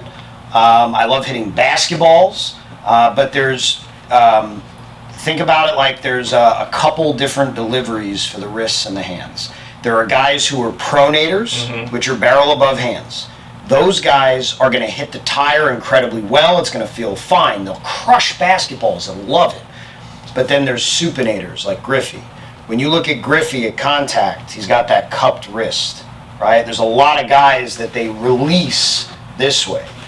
If that guy hits a tire or a basketball, their wrists hurt like hell. So we hit soccer balls work. Like it gives the same feel, but you don't get the compression on the wrist. Right, gotcha. So that makes sense. I never realized. I mean, that feels really bad. I mean, really bad to try to hit something like that. I mean, I want to have my hand behind it. So think about it like this: one guy, it's a different way to strike the baseball. One guy is literally throwing the bat, right, and it's releasing, and then the other guy is delivering the strike differently. He's compressing the cork. He's sticking the ball. Does that make sense? Like there's if you start. Yeah, I mean, again, like there are things that happen in the baseball swing where this is where I just go, whatever, because I don't understand the guys like Harper or Trout sometimes whose back foot comes off the ground. Like that feels. I couldn't do that if I wanted to. Like if I wanted to hit, that feels so bad. That's because you're not doing it the way they're doing it. So look, they're back. This is the problem with the way people look at hitting, or the way they used to look at video. So everybody was looking at video from the side, and they see the foot coming up, right? But they weren't looking at it from the front, and they don't see that when it's up, it's going behind them at the same time. So the human body works in opposite directions. But even that feels terrible. So I bet you if you look at swings, well, you're trying to do it, but okay, let me ask you a question. So if you were to go bowling, have you ever seen anyone go bowling and take, if they walk up this way, take their back leg and bring it forward like that? No. No, right? Okay. So have you ever seen anyone take a slap shot in hockey and have their back leg go this way? No, and I mean, I understand the biomechanics, Okay, so I just can't do it. I mean, I literally cannot do it. I bet you you can, and I bet you it's not a necessary thing. All it is your think about it like this. Your body did the same exact thing as that. It just showed up differently because you had a different weight distribution in your feet. If I gave you a battering ram right now and I have a wall right over there and you have to knock down that wall with the battering ram, I'll bet you everything I have that your back foot will go behind you. Like if you go to throw a medicine ball as far as you can, you're gonna see that happen. It's a foundational thing to all humans. Anytime you're in this and that's released, it's gonna happen. And that's what gives you the stability. Yeah, for me, it just feels weird. Like I can't, and the guys that do it, it's hard for me to coach them because I don't know, and that's where, I have real limitations as a hitting coach, and that's one of them because I just don't understand it and I don't know how to talk about it. I don't know what to tell them. I can literally sit and walk you through it. Like I presented all the research on it back in 2017. I don't discourage them from doing it. I just ignore it. Like that's the way I coach it, is just to not even worry about it. And I just like, all right, let's see what your barrel's doing, and then we try to work on the things that I do know about, and then if they want to do that with their lower half, I let them do it. I don't make them not do it. If there's ways that it can, just like anything else, there's good versions of it. And bad. And bad versions of it. Just because a guy does it doesn't mean he has a good swing. Right? And just because he does it doesn't mean it's working properly. Yeah, I think Ty Hodge is one that, like, he does it bad, like the bad version of it, because it pulls him off. I would love to sit. One of the things I wanted to do is like sit and like break down some hitters. Yeah, that's fine. I thought that would be so cool. That'd be awesome. Content. But, you know, like, so, I don't know, to put a bow on the tee discussion, we just, you know, like we do that. That's the first thing we do. That is, and the last thing I like about it is it gives us it's kind of like our security blanket. So if things start to go sideways, which they will during the course of a baseball season, we can always come back and we have a good foundation to work from, and we know like now we can feel our swing better. So once we get the middle ball mastered, so to speak, then and I tell guys, like, if you can't hit 8 out of 10 off the tee, then why would you even hit a moving ball? And if I had more time, I wouldn't let them hit a moving ball until they showed me they could do 8 out of 10 like I want to off the tee. Then we move it to the extreme outside corner, because I think the hardest, you know, every coach in America yells at their kids to hit the ball the other way, but they never teach them how to do it and how to keep the barrel directly behind it. Most kids that hit the ball the other way chicken wing it and they slice it over there. They don't know how to get the barrel. So like when we go to hit it the other way, I still want it to hit the back net. I don't let them hit the side net because it's too much of that. We still hit the back net. So I tell them your opposite field is basically just to the left. If you're a left-handed hitter, it's to the left of the L screen. It's not into the left side net. Now, we tell guys to pull the ball the other way. Yeah, that's a great way to put it. I mean, you know, you look at the guys that can really hit the ball the other way. You know, they don't do it like this. My swing thought on that pitch in particular was I was swinging straight down on top of it, and the reason is because you really have to fight the tendency when that ball's away from me. I'm wanting to kind of push it that way. But when I would think about it, I'm thinking I'm going because it keeps the barrel, like if that's the outside corner, I got to get my barrel flat in there behind it. I can't have it like this, or else I'm going to slice it. So how do I get, and I know it's not going to be perfectly, 90 degrees or perpendicular, but I don't want it too much like this. I mean, it's going to be maybe a little bit like that, but I don't want it to get into that range. So how do I keep my barrel, kind of flat behind the ball or get in there behind it? For me, my swing thought was I'm going right down on top of it and then being able to stay through it. So how I kind of look at the tee. So I love looking at I love looking at other things and bringing them inside of baseball, and I love like philosophical stuff. So there's this Greek thing called the law of the one and the many, right? So if you and I were going to draw 5 circles, okay, we both know that none of them are going to be identical, right? Mine aren't going to look like yours. Yours aren't going to look like mine, right? And none of mine will be identical, and neither will any of yours. But there will be some similarities between mine and some similarities between yours. That represents the many, the inevitable variability that exists in the world, right? Just like DNA, right? It's mostly the same, but everybody's is unique, just like fingerprints, okay? Now, just because science tells us that it's impossible to draw a circle the same way twice, doesn't mean that if I want to be the greatest drawer of circles in the world, that I shouldn't try to. And if you're going to try to do that, the smart way to do it would be to go slow, right? And figure out how to draw it. And then use a heavy pen and a light pen and a short pen and a long pen and change the amount of time and the speed. And then to stand up and try to do it. And then to do it on one leg. And then to get on a boat and have the boat rock you around, all while you're fighting like hell to draw your perfect circle, right? Like, the one is the abstract, so you have the many, but the one is the abstract idea you have in your mind of what a circle looks like, based on the things that you see in the physical universe, right? Like, this is your expression, your movement expression of it, okay? And that's why I think it's so important for hitters to watch great hitters, to understand what it looks like. Coaching guys who watch the game is way easier than everybody else. Like when you can reference something, think about how everybody used to learn how to hit. Like they watched guys they loved to watch hit, they emulated it in the backyard, and go figure, the patterns of those guys' movement are pretty darn good, and you're mimicking really good things and incorporating it into your swing.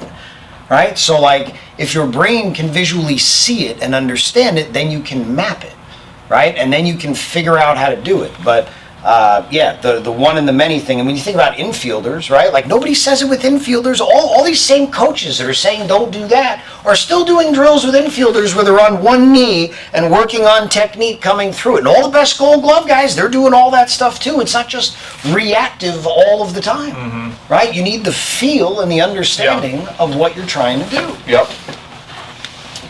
All right. I like the T, bottom line. I love the T. Bottom line. Agreed. Another thing. So did you have anyone, so another question on, did you have anybody that you grew up watching and emulating or loving to watch it? I don't remember like picking one guy and emulating him. I mean, my guy growing up was Don Mattingly. My dad was a Yankees fan because he was a big Mickey Mantle guy, and so Don Mattingly was a guy that... There's a lot of similarities. Yeah. And I think, like if I look back on my stance as a kid, maybe I was emulating him a little more than I thought. But can I pause real quick? I was at a dinner, actually with Andy, and Mattingly was there, and Andy introduced me to Don, and anyway, we started talking, and he said, his brother-in-law is Lance Berkman, and Mattingly looked at me and he said, golly, if I could hit like that guy, I would still be in the big leagues. He's like, he's as good a hitter that stepped on a field. Well, I thought that about him, so that's good. But anyway, I thought that was cool because I knew how much he liked. Yeah, no, he was kind of my guy. But we didn't have, growing up, it was like Mel Allen This Week in Baseball. I mean, you got to see Ozzie Smith do his backflip, and you got to, so we weren't inundated with the, kind of with the, and growing up in Austin, you're sort of caught in a market between, like, we didn't get Astros games, we didn't get Rangers games, so we were kind of in no man's land in terms of having a team to root for. Our team was the University of Texas. Of course, they had some great players that come through there, but I don't remember like ever emulating or thinking like I'm going to swing like so and so. I just kind of like was swinging and But so I guess that's not a good answer, but I really didn't. Okay, so a theory that I've had and kind of developed over the years, I'm curious to see what you think about it, is that all the best hitters that I've gotten to talk to and work with, it's like the best guys in the world, it's not that they know or necessarily know the biomechanics or they know this or they know that. Everybody has different levels of understanding of what they do and how they do it. But what I feel like all of them have, they know what it feels like when it's right, they know what it feels like when it's off, and they know how to get it back faster than everybody else. Mm-hmm. What are your thoughts on that? No, there's no question. I mean, that's one of my great frustrations. I can't tell you how many times I've turned to my assistant coach and be like, can these guys not feel where their barrel is? I mean, it drives me nuts because it's like, I mean, if I took a bad swing, I knew immediately what. Now you couldn't always fix it. That was the frustrating thing about playing is I know what I'm doing wrong. I mean, I spent one entire season. It's kind of a funny anecdote, but in 2007, because I've always been a guy like, I mean, left center field gap. I mean, I get the ball to the ballpark the other way. I hit out to center. Like I'm like, that's when it's good. The fastball, I'm not even thinking about pulling. I never pull the fastball. They told me a fastball, I hit it over here to left center. I don't care where it is. And then the breaking ball is the one. Now I'm right on time for it. So, I mean, that was my deal. Well, 2007 rolls around, and I had a really good year in 08. And, I mean, when I tell you, I tried, and at this point, I'm, well into my career and have all the tricks of the trade, so to speak, and have been through bad periods and, kind of come out of it. I mean, I tried everything I could think of I could not stop the barrel from rolling over. Like, it was like the weirdest, it was terrible. I had ended up, at that point, I'd never hit lower than about 289 or something like that. I ended up hitting about 270, which felt like I was hitting about 170. But I just remember about 3 months into the season, well, maybe about 2 months into the season after fighting it, and I was like, heck with it. I'm going to just kill the first baseman every time I went up there. So, I mean, I ended Go ahead, finish. No, I can't wait to tell you something. No, but I just went up there and I was like, you know what? I'm just gonna, I may not hit for a high average, but I'm dang sure gonna get my cuts in. I'm not gonna get cheated. I'm gonna try to kill. If I can't keep from rolling over, I'm gonna be the best rollover hitter in the game. Did that help you figure it out? I mean, I ended up hitting. Like I said, I ended up hitting for a low. I hit 30 homers, but I hit. I hit my home runs. I got close to my RBI mark, but my average was not really great. I mean, for me. Okay, so check this out. So I looked extensively at rollovers, and the reality is that we as a baseball community started to associate the word or words rollover with weak ground balls that happen to the pull side. Okay, but like 95% of the time when it's happening, the reason guys can't get it better and figure it out is because they're trying to stay inside the ball more, and that's the opposite of what they need to do. Most guys, when they roll over, it's happening because they're staying inside too long. Mm-hmm. They're turning at the same time, and they're delaying the arc of the swing from unfolding, mm-hmm. right? And so I have video of me in the cage. So I had a minor league guy back in like, I don't know, it was like 18 or 19. And he was like a career 260 guy. He was like 26, 27. There was power, but way too many strikeouts, not enough contact rate. We ended up, working together for an off season. He ended up hitting like 360 next year in the minor leagues, called up to the big leagues. He's still in the show now. But we were in a session in the cage, and he had a couple of like rollovers, right? And you could tell after it was like 4 of them, like that he was trying to do this. And I said, hold on a second. I said, do me a favor. I know this is going to sound crazy, right? But just do it and see what happens. Instead of trying not to roll over, I want you to try to on this one. And he hits a piss rocket line drive up the middle, and he just looks at me like, what the fuck? And then he goes again, and he hits another one. We had to stop the session and sit down and talk. Like, he didn't even want to hit anymore until I explained to him why the hell that worked, mm-hmm. because that made no sense to him at all. And I have the video from it. It was incredible. We used to do like and I still do this with guys. I'm like, dude, hit the ball to the ballpark. Like, don't. That's all your today in BP. Your goal is hit. If you're a left-handed hitter, I want you to hit it over the scoreboard every pitch. I don't care where it is. And if you're a right-handed hitter, I want you to hit. We have a sign out there. I want you to hit it over the sign. It's in it's in left center. Kind of like it's similar, maybe not exactly what you're talking about, but it's basically like, dude, stop feeling for the ball. I think a lot of the rollovers happen when you're unsure and you're like you're trying to make contact, and you're trying not to do it, and you get too careful with your barrel. Like, let it eat. I mean, hitting is controlled violence, and so a lot of times it's almost like, when you have a high performance engine, you got to run it at high RPMs in order to get the most out of it every once in a while to clean it. So we'll have these rounds like, dude, hit the ball out of the ballpark, and it does the same thing. I mean, these guys are like amazed that the body organizes itself. They deliver the barrel nice and clean, like you're talking about. They're not worried about staying inside, and that is where I used to do that when I played. Like, I'm just going to take today and hit the ball in the upper deck, and then sometimes I can help you get the feel back of your good swing. So. I mean, it's just, So we do a lot of, just like you were saying, we do a lot of, I believe in contrast, because you got to remember, like, when you think about the way that you grew up and the volume of swings that you took. I had my 10,000 hours by the time I was 17. Right, so your understanding of where your barrel was and what it was doing was at a different level than everyone else. So one of the things that we try to do with guys, like, this is stuff that like is so simple that like we recommend for like high school coach. It doesn't matter who the player is. Like, these are just smart things for guys to like mix in with the work that they're doing. How early can you be? How late can you be? How on top can you get? How under it can you get? How high can you get it to bounce? How high can you hit it? How close can you get to your body to hit the ball? How far away can you be, right? How deep can you let it get? How far out in front can you hit it? Can you create backspin, topspin, hook spin, side spin?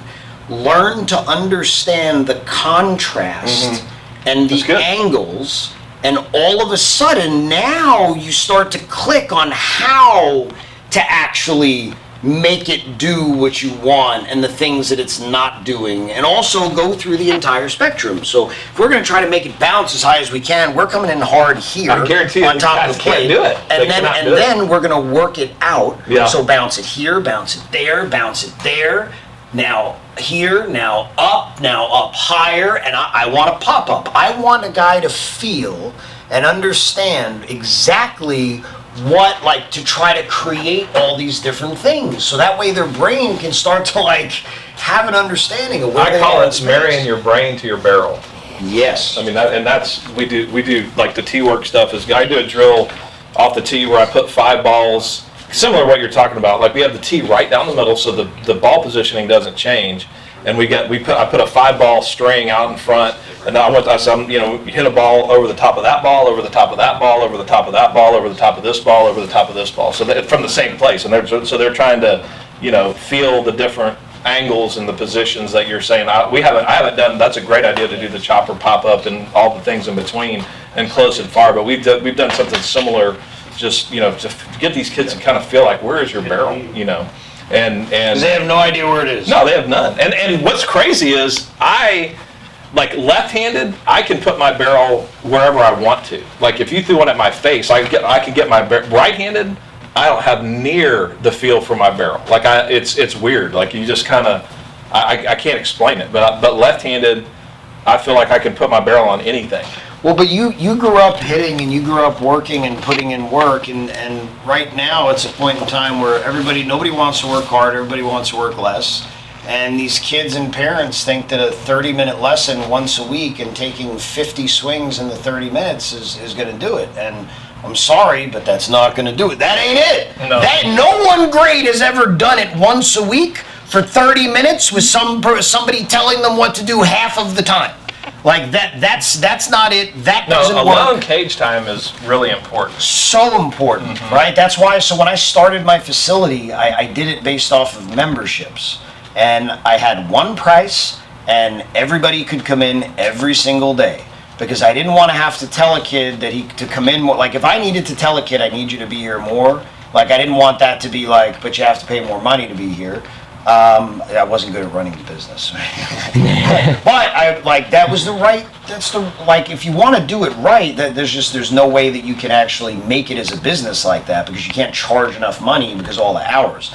But it was incredibly effective, because now you have all these kids that are coming in all of the time, and then you have the time with them and the culture with them to get the results that you're trying to help them figure out. Right. The more time you're able to spend on it, the more time you're in deep practice, the more time they're working through things, having conversations with other guys in there.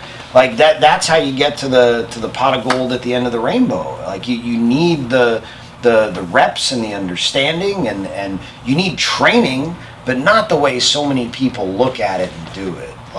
It's just you're not going to get better at an instrument by playing it for 30 minutes once a week. That's not going to happen. No. And so you were a 3-sport guy, so I'm curious about your feelings on this, because I believe that doing a lot of different movements is fantastic. It's fantastic. It's great. It's good athleticism. But I also think that it's a skill, and if you really want to be great at the trombone, you can't practice the piano and expect to actually get better at the trombone, right? Not hitting for 6 months is not good. Is not good, right? So if you are a 3-sport, all these kids think, because of this industry, everybody keeps parroting 3 sports. I'm sorry, I have a totally different opinion. I think many kids are getting cheated.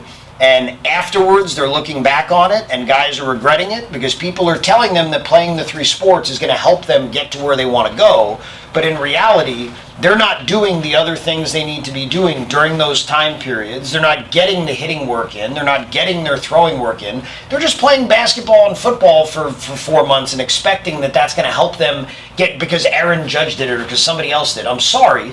Those guys played 3 sports because they were a better athlete, and they were 6'6", 240 pounds than everybody else. They didn't make it to the big leagues because they played football. Right. They played football because they were already a big leaguer, and they were so much better than everybody else in their age bracket that they didn't have to work all the time to be that much better than everybody else at that point in time. Yeah, and there's, like you just said, everybody's different. I mean, all these kids are different, but there's no question you can't not hit for 6 months and expect to get better. I mean, it's just not going to happen. So, I mean, but I do think that there is a, especially in our current day of travel ball teams and all these. I mean, these kids are, dude. I mean, when I was a kid, we played 20 Little League games, and then we played another 10 All-Star games, and then that was it. I mean, we didn't play like these kids play, and you can burn. These kids can burn out. So I played. I'll never forget. I didn't play football my freshman year in high school because I wanted to try to make the varsity team,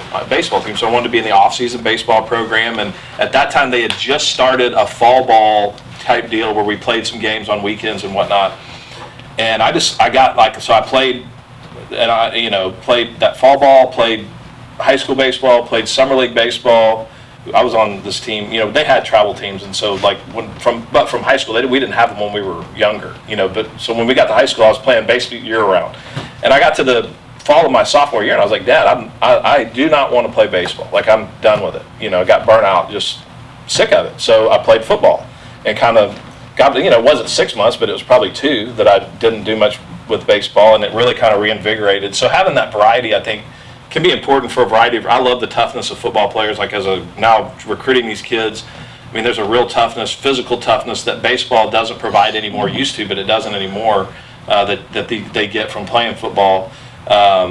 So yeah, I mean, I think it's just you kind of have to base it on the kid, and everybody's got a different capacity for work. I mean, one of my favorite books. I don't know if you've ever heard of The Sports Gene by David Epstein. David Epstein, I quote that all the time. So that the chapter in there that talks about the different mice, the worker mice versus the ones that. So I think there's a genetic predisposition to how much work somebody can and is willing to put in. It's not just you're a lazy person. I mean, there's a genetic component. And I'm not using that as an excuse, because you can overcome some of that. But I do think people are different. For me, and you got to know yourself. I never touched a bat in the off season. So between big leagues, I never hit. I mean, when the season was over with in October, the end of September, till the time we went to spring training, never touched a bat. And then I just worked out, and then when I got to spring training, then I got back after it. So I needed that break period. because But the thing about so I totally agree with everything you said, and I totally agree with the individualization of it.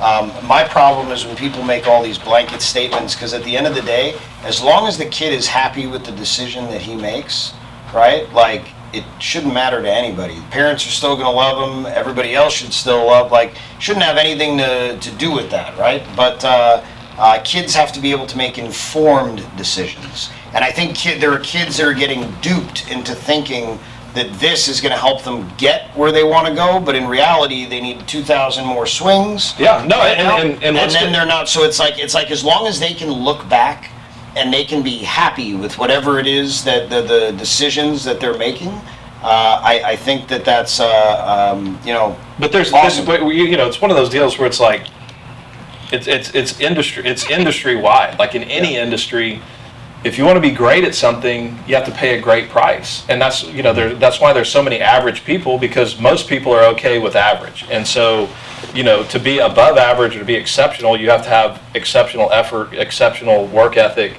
like you got to do more than you can't just do the same thing that everybody else does and expect to get better. So when we do our evaluations, there's a series of questions that I've been asking players since about 2013, 2014. At the end of the evaluations, I always tell guys that there's 3 questions that they need to answer for themselves. What do I want is number 1. Because if you can't identify what you want, there's no possible way to build a roadmap to be able to get there. 2, what's it going to cost, right? Because everything in this world, the only thing free is Jesus, right? Like there's everything has a price that you have to pay, and your most precious resource is time, because it's finite. And the last one is, are you willing to pay the price? Are you willing to do what it's going to take for you to ultimately get to where you want to go? Yeah, and there's no guarantees. I mean, that's the thing. We talk a lot about the joy of the pursuit, because just because you want something and you work really hard at it doesn't mean you're going to get it. The destination is the disease. Yeah. So I mean, there's a million ways of saying it, The but that's journey true. is the reward. So that's where you gotta get these kids in that sort of headspace, but it's counterculture. I mean, that's not what they're hearing from most. We instant gratification, the whole deal. And now, I mean, it's crazy, because it used to be. I mean, I sit there and I go, good grief, these poor kids. We didn't grow up with cell phones. I mean, we didn't. And even when the first cell phones came out, I mean, like, you could access information, but now when you watch these kids on their cell phone, they're not just like mesmerized by the screen. You'll see they're scrolling through stuff so fast. You're like, how did you even see what you were looking at? I mean, it's like they expect stuff to happen like that, and because it's the culture. So I mean, and we can sit here and bemoan the fact that that's happening, but you gotta like the kids. Couple old guys sitting around just bashing on. That's right, and that's not going to do any good. It's because it is what it is. It's not going away. So you got to figure out how to instill that message in people. But it's really like, hey, if you want to be a good hitter, you better be hitting. That's all there is to it. And if you're not willing to do it, like you said. Yeah, I think honestly though, like I think that we can tell them that, right? Because like show me somebody that's great, that built themselves to be great, and for during the time they were training every day, like whatever that 5-hour period is. Because when you really look at training, when you're doing high school baseball or college baseball, the 4 hours, I always equate that to like, I love instruments. I love comparing instruments, right? So like if you're a baseball player in high school or college, that's like being a part of the orchestra or the band. When you're doing practice with the band and the orchestra, everybody's practicing for the concert. Mm-hmm. You're practicing playing beautiful music together, the same songs. Showing up and doing that is the bare minimum requirement to be a part of the orchestra, to sound good as a group. That's not taking you from the 5th chair to the 1st chair. Mm-hmm. That's going to be the extra hours that you put in on your own, working on being better at the violin, not playing beautiful music together. Right. And during those training hours, I highly doubt that people like Jeter or yourself or Manny Ramirez were like doing things where they weren't present, they weren't intentional, they weren't aware of what was going on, and what at no point in obviously everybody occasionally goes through the motions, but like all of those guys I feel like are more locked than everyone else all the time. Yeah. And if that's a thing that like, I mean, that's focus, right? The Yeah. ability to like focus your attention on what you're trying to achieve. If there's no ability to do that, like I see kids trying to do stuff like that, even in you see it in you see it at dinner. I boycotted. So this is a funny story. So when I met my wife, it was 2006. I can't even believe she married me. I didn't even have a phone. I boycotted cell phones for 2 years after I got done in college, right? Like I didn't have a business yet. Like I was trying to figure stuff out. I was just transitioning from, because I moved to California trying to sign a free agent deal, driving all over the country to workouts as a 5'10" catcher that couldn't hit. I knew I was going to coach, huh? That's a tough gig. Yeah, I know. Sent you in the bullpen a lot. I was really good at this. That's right. And I was good at that, but this thing, which is also part of the obsession with figuring it out, right? I had boycotted a cell phone. So when she met me, like cell phones were getting huge. I didn't have a phone for 2 years. Like I wanted nothing to do with it. Like if somebody did that while I was at dinner with them, or if I was on a date and like a girl picked it, like I'm done. Like I'm out. Mm-hmm. Like we're not doing that. Like that's not okay for me. And I'm never gonna be okay with it, right? Like if my kids ever, like no shot. Like there's no way that I'm tolerating that, because that, like seeing families at dinner or hanging out and watching like sitting there and observing and watching all of them sit here together, but they're all somewhere else, is the most disturbing and pathetic, like look at the world and at human beings and at how people view. You want to know why time goes by so fast with your kids? Because you hardly have any. And look what you're doing with the time that you do have. Yep. And you wonder why the world is the way it is. Like, what are we doing? Mm-hmm. You know, like. I think that stuff does need to change. Like I'm not willing to get off my. You can call me old all you want. I don't care. No, I'm not willing to get off the. Right. No, 100%. I mean, I've taken our players' phones and put them in a pillowcase on the bus, like to let them, to get to know your teammates. Kind of. I mean, I'm all about that. My point is. We won't put that in there because we don't want to affect recruiting. That's the other thing. I'm probably the worst recruiter because I just believe the players that I'm supposed to coach are going to show. Like. We recruit them, but I'm not going to like twist your arm, and I'm definitely not going to like, and maybe it's just, I just have a hard time with, dude, earn something. Like I'm not, like you just feel like these guys are. Yeah, and then I also think you probably also understand, like, or believe that there's plans that we have and plans that he has. 100%. And his are always better than ours. So kids that we're supposed to coach, we're going to get them. Man. Yeah, 100%. I never, like, I figured that out a while back, man, and that was like the biggest. Takes all the stress off. Oh my God! Like when you look back objectively and you see all the times that like you were in a place that you could have been or that you were frustrated, and you look back at it and it's like, man, like if that didn't happen, this never would have happened. Mm-hmm. This so I'm out. Yeah. Like I go where you tell me to go. I'm gonna do what you tell me to do. Whatever you put in front of me, I'm here for. I'm here for it. Like I was telling them yesterday, we did a staff meeting, and like I hate I just like to be present. Like I want to be present as much as possible every day, wherever I'm at, and just do the best I can for the person in front of me. That's That's my thing. That's great. Hey, I'm so curious about the question you had. Oh. Well, okay. We gotta get that. Yes, no, we have to get that in. Yes, we do. We have to get that in. Okay, this is kind of cool. So we'll find it.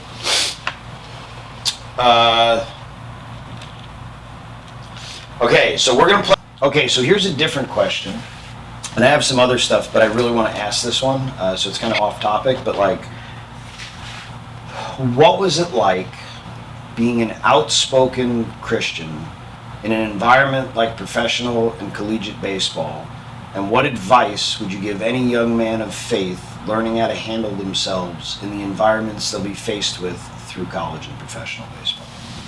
Yeah, I mean, it's pretty simple. I think you just, practice what you preach, and you have to do more practicing than preaching, is what I would say. So for me, it's just consistency of lifestyle. You have to show your teammates that you care about them. You have to, you can't be one guy in one situation and another guy in another situation. You've got to be the same guy, and you have to, live out your convictions. And so, that's one of those deals where I was never the guy that would come in the locker room and say turn or burn, or but it's just like the way you live, the way you talk, the way you treat people, it reflects what you believe. And so my advice would be like, hey, you better, you have to be really connected with God before you can have an impact on other people. So, religion is or the Christian religion is really relationship. It's relationship with God first, and then allowing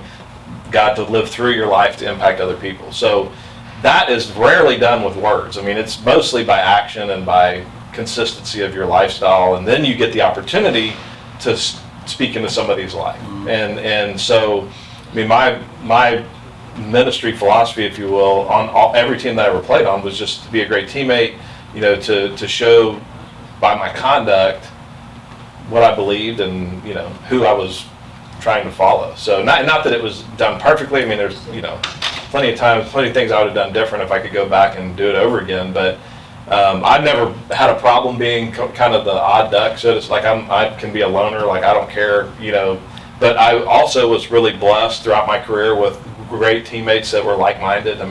Some of my best friends, Matt Holliday, Andy Pettit, Adam Wainwright, Skip Schumacher. Guys. All those guys? Oh yeah, they're all believers. We had on that 2011 Cardinal team, we had out of 25 guys on a roster, we had 20 in chapel every Sunday. Not that that's the measure of your Christianity is whether or not you go to chapel, but we had like some real solid believers on those teams.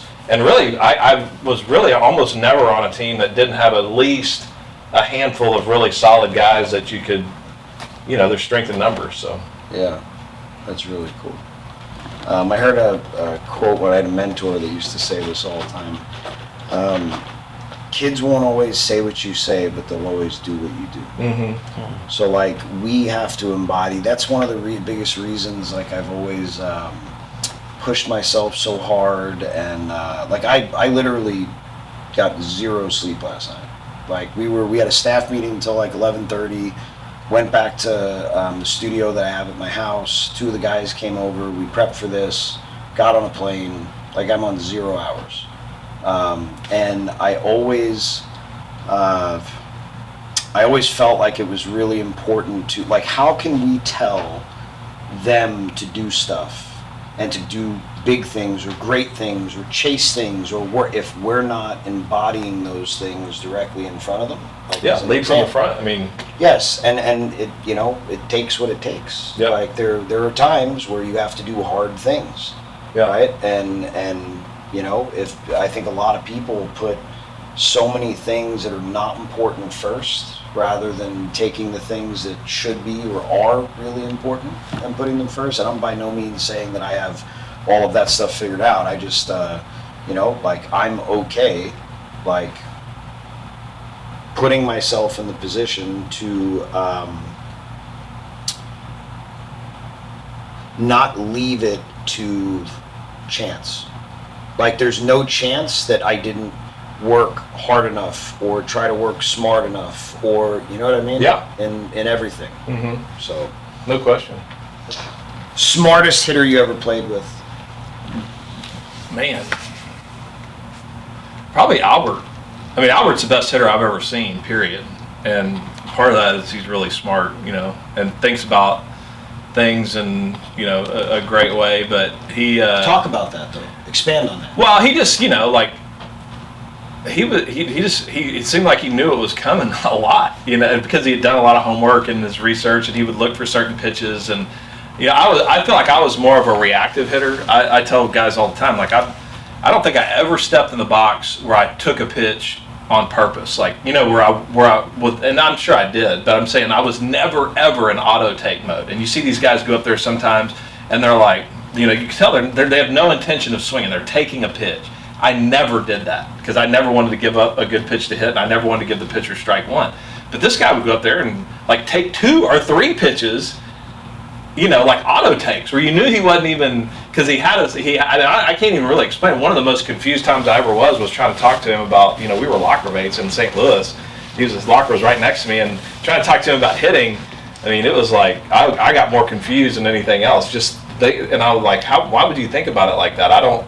Like what? Like what? I mean, just picking up on certain pitch patterns, and I know this guy did this, last week, and I know he's going to throw me this slider down and away, so I'm going to, like the ball that he hit off of Brad Lidge. Well, yeah, that's just a hanging cement mixer right down the middle. But he would be like, I'm gonna, act like I'm looking for an inside fastball to make him throw this pitch, but I'm really looking, that kind of stuff where you're just like, dude, I guess he's that good where he can. I mean, for me, it was about survival. Like, I'm going up there, I don't know what this guy's. I mean, obviously you have some idea of how they're going to try to pitch you, but he just, I don't know, like in the way he would think about his swing and the way he would talk about, his mechanics, it just didn't make a whole lot of sense to me, but obviously it did to him. And I wish I could give you like a specific example but I just remember feeling like, man, I don't know how you do that, because that's not how I think about it. But he was very, very smart about. Another guy that was who I don't particularly care for, but I give him credit, is Alex Rodriguez. Like, he's very, very smart about the game, and just what's coming, and being able to pick up what pitchers are doing, that sort of thing. So those 2 guys probably stand out in terms of like knowing the other team's pitcher and what they were going to try to do, and then having a game plan to try to combat it. So you just said something that I think is really important for players and also for coaches out there listening. You were a really, really good hitter, and Albert was a really, really good hitter. And what you just said very, very clearly and plainly is that you had vastly different approaches at the plate. One guy, you, were better at being ready to hit everything. It was probably, sitting, was it like fastball middle and then adjusting off of that? 100%. Okay, so that's a really common thing, right? That's a guy who is sitting fastball, adjusting to off speed, trying to cover this, okay? And then you have another guy, different individual, hunting pitches, picking patterns. One of the things I try to talk to young hitters about, just hitters in general, is that you got to learn who you are and how to be comfortable in your own skin, and to figure out, like, be you, right? And to be you and to learn how to be you, you can try all these, and you should, right? But not everyone is built for the same thing. And if you have different big leaguers that have been really successful, right? Hall of Fame successful, and they have vastly different approaches. Like, if you're a coach out there, do you make all your guys have the same approach? If you're a player out there, have you ever tried different approaches mentally? Like, do you know who you are as a player? Because I've known a lot of hitters that have made it like a ways that got there not even because like, were there things that they did that allowed them swing wise and body wise to get to that point? Yes, but they didn't have great swing, but they knew what they could hit, and they knew where they could hit it, and they had an understanding of an approach like that worked for them to be able to do it enough times to stick around at certain levels. Yeah, I mean, like, Albert would watch video for hours. I can't do that. I won't do it. I mean, that probably is why he was a better hitter, but he just knew more, I guess, about what the guy was going to do. And back then, of course, it doesn't seem like it's been that long ago, but it has been about 12 years ago. But they didn't, the information that the guys have now, we didn't have that. Like, it was almost anecdotal, like, oh, I faced this guy last year, this is what he did, I remember, kind of thing.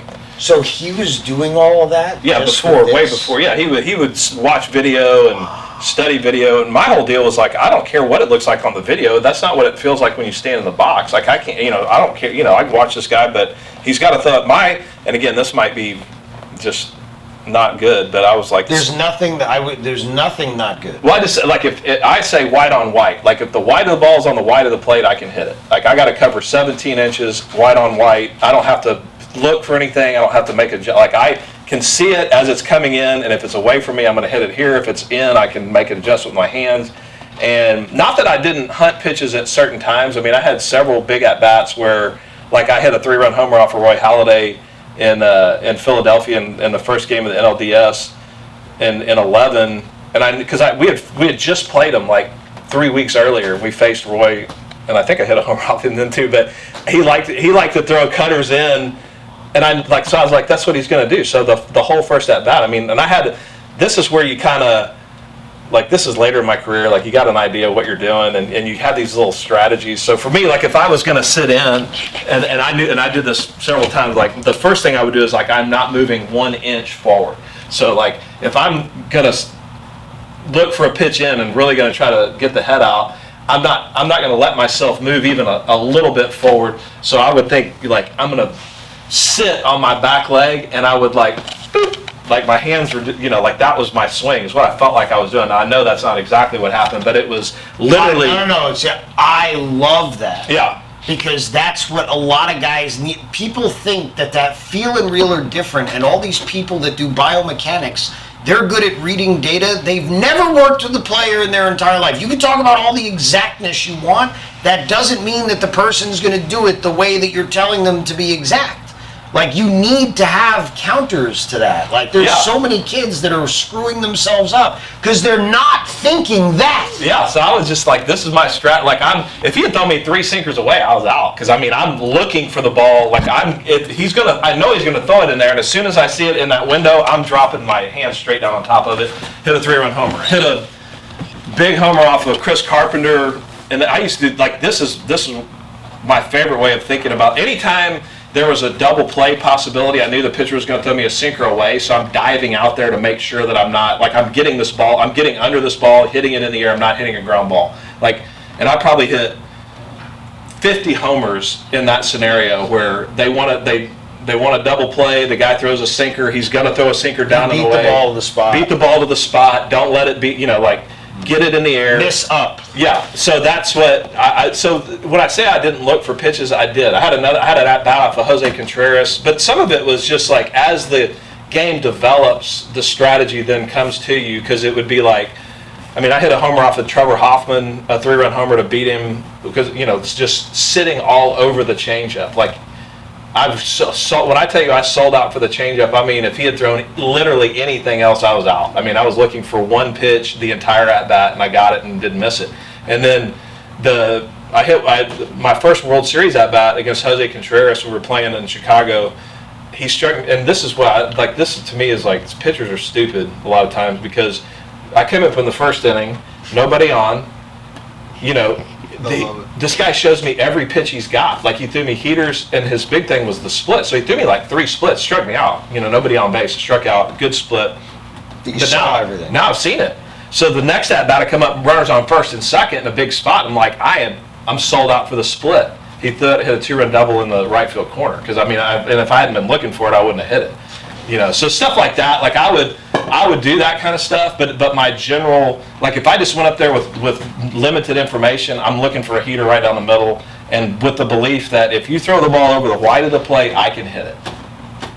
So let me ask you this too. So we touched on this very early, but I really wanted to ask you to really think on this one, because I know that you almost like kind of poo-pooed it earlier, and you downplay, and you're very humble about what you accomplished in your amazing career.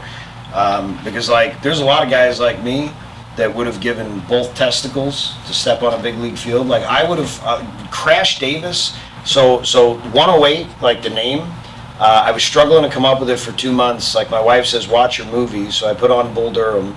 And the first 2 minutes, Susan Sarandon does that opening monologue where she talks about Brahma, Vishnu, Sivitris, and Laura Duncan. When she found out there were 108 beads on a Catholic rosary and 108 stitches on a baseball. Like, I would have done anything. Like, you wanted to do, and you accomplished more than maybe you would ever even like World Series ring, like MVP vote. I think you finished as high as third in MVP voting once. And I started talking about you being humble about it, but dude, like there are good players that do not perform when the chips are on the line, and you're one of the best postseason guys like ever. So how did you do, what changed, what was different about you and about other guys in those situations? I mean, I wish I knew, because if I did, I could bottle it up and sell it. But it's just, for me, it comes down to, I don't know. I hated hitting in those situations. Like some guys will tell you, "Oh, I love it," and I'm like, "Bull, that's bull." I know who wants to hit with the whole game on the line? Like maybe there are people out there that thrive on that. I mean, I was scared to death. I kid you not. But for me, it came down to like, just kind of getting out of your own way. I think I had an ability to channel my fear into focus. Oh, Like just. Yeah, there's an ability component, there's a faith component, I mean, all that. But I'm saying, like, I tell guys, I mean, the three B's of hitting, and you can use it, but really, for sure, if you're hitting in a big spot, it's breathe. Like, you gotta control yourself first and foremost. Like, let the tension go, then ball. My only job is to get a great look at this ball. Like, I don't have to do this, that, or the other. All I'm doing is getting a great look at the ball. That's my whole focus. And then I'm going back up the middle. Like, I'm not pulling the fastball. Like, I'm hitting everything back up the middle. So if you can breathe, lock in on the ball, hit it back up the middle, you've got a pretty good chance to be successful in any situation. So, I mean, I think I did... That's so simple. Like, kind of rise, like, I guess it's deep down, maybe I have a sick liking for being, like, getting the job done when you have to get it done. It's just a source of pride. I don't know. I just felt like I could do it, even though, I don't know. I mean, they were expecting me to do it. I felt like I could do it. As long as you get a hold of yourself and focus on the right things. Now, I choked plenty of times. I mean, there's plenty of times when I didn't have control of myself and I wasn't where I needed to be mentally to give myself a chance. But I mean, the biggest at-bat of my life was also the coolest experience. And you mentioned the faith component of it, but I mean, I kind of tell these two stories, which is this. I mean, it's not really just two baseball stories, but in 2005 we were playing, and I mentioned that 3-run homer I hit off of Carpenter earlier. It was in the 2005 NLCS. Astros have never been to a World Series. We're on the precipice of going for the first time ever, playing in Minute Maid Park. Carpenter was absolutely filthy. I think he won the Cy Young that year. I mean, he was really good. And we were locked in this battle. We're up 3-1 on a couple of miracle games before that we had won. So we're like, we need one win. We're going to the World Series. We don't want to go back to St. Louis because the year before, in 2004, we had gone back to St. Louis up 3-2 and then lost both of them in St. Louis, and they went to the World Series. So we're sitting there. We were down 2-1 in the 8th inning, and maybe it was the 7th. Yeah, I think it was the 7th. Bottom of the 7th inning, we're down 2-1. Somehow we get guys on first and third with one out, and I'm coming to the plate against Carp. And this is where I know he's going to throw me a sinker down and away because he wants me to hit into a double play. So I have a still photo of the pitch, and I mean, it's probably, 3 or 4 inches off the plate and down, like almost, shin high. And I mean, I stepped out there and hit an absolute missile into the Crawford boxes for a 3-run homer. And that place went absolutely bonkers. You cannot even imagine. You couldn't hear. Huh? You could not hear. Well, and just, you hear guys talk about like rounding the bases. I felt like I was running on air. That's really what it feels like. I can't even explain it other than that's what it feels like. Like you're rounding the bases, you're not touching the ground. I mean, the place is going absolutely bananas. We have the best bullpen in the game. Like, we're going to the World Series for the first time ever. So we get out, after everything kind of calms down, I go out there and playing defense at first base, and I start praying. I'm like, Lord, just let us get these last 6 outs. I promise in the post-game press conference, I'll give you all the glory for this 3-run homer I just hit. So that worked in the 8th inning, no problem. We don't score in the 8th, so we come up bottom of the ninth, top of the ninth. They're the visiting team. We need 3 outs. We get the first 2. Lidge is on the mound, 2 outs, nobody on. The fans are, like, you can see them coming down. Like, they're going to storm the field. It's going to be absolute pandemonium, and I'm thinking, this is going to be unbelievable. I hit this 3-run homer that put us in the World Series. So I'm praying hard, like, Lord, just let us get this last out. Yeah, I'll promise in the post-game press conference I'll give you all the glory. Long story short, Lidge gives up. Well, the first thing that happened was Jim Edmonds goes up there and talked about put a dot on his shoulder. I mean, he literally stood like this for 5 pitches, and he walked. Had no intention of swinging. Next guy was David Eckstein, who gets the 2 strikes, and it was the other way around. Eckstein got the 2 strikes, so we're 1 strike away from going to the World Series. Lidge hangs a little bit of a slider, hits a 40 hopper between short and third for a base hit. Then Edmonds comes up, walks on 4 straight. Now we got first and second. Albert's coming up, greatest hitter on the planet.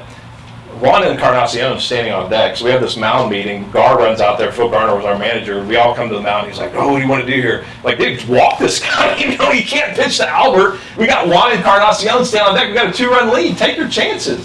No, we're going to just pitch careful to him. Okay, so we go back. Lidge throws a first pitch slider like 40 feet. Albert swings over the top of it. Never saw him do that. And I'm thinking, Lord, that's a great plan. Just strike him blind, temporarily. This guy, to just anything to let us win this game.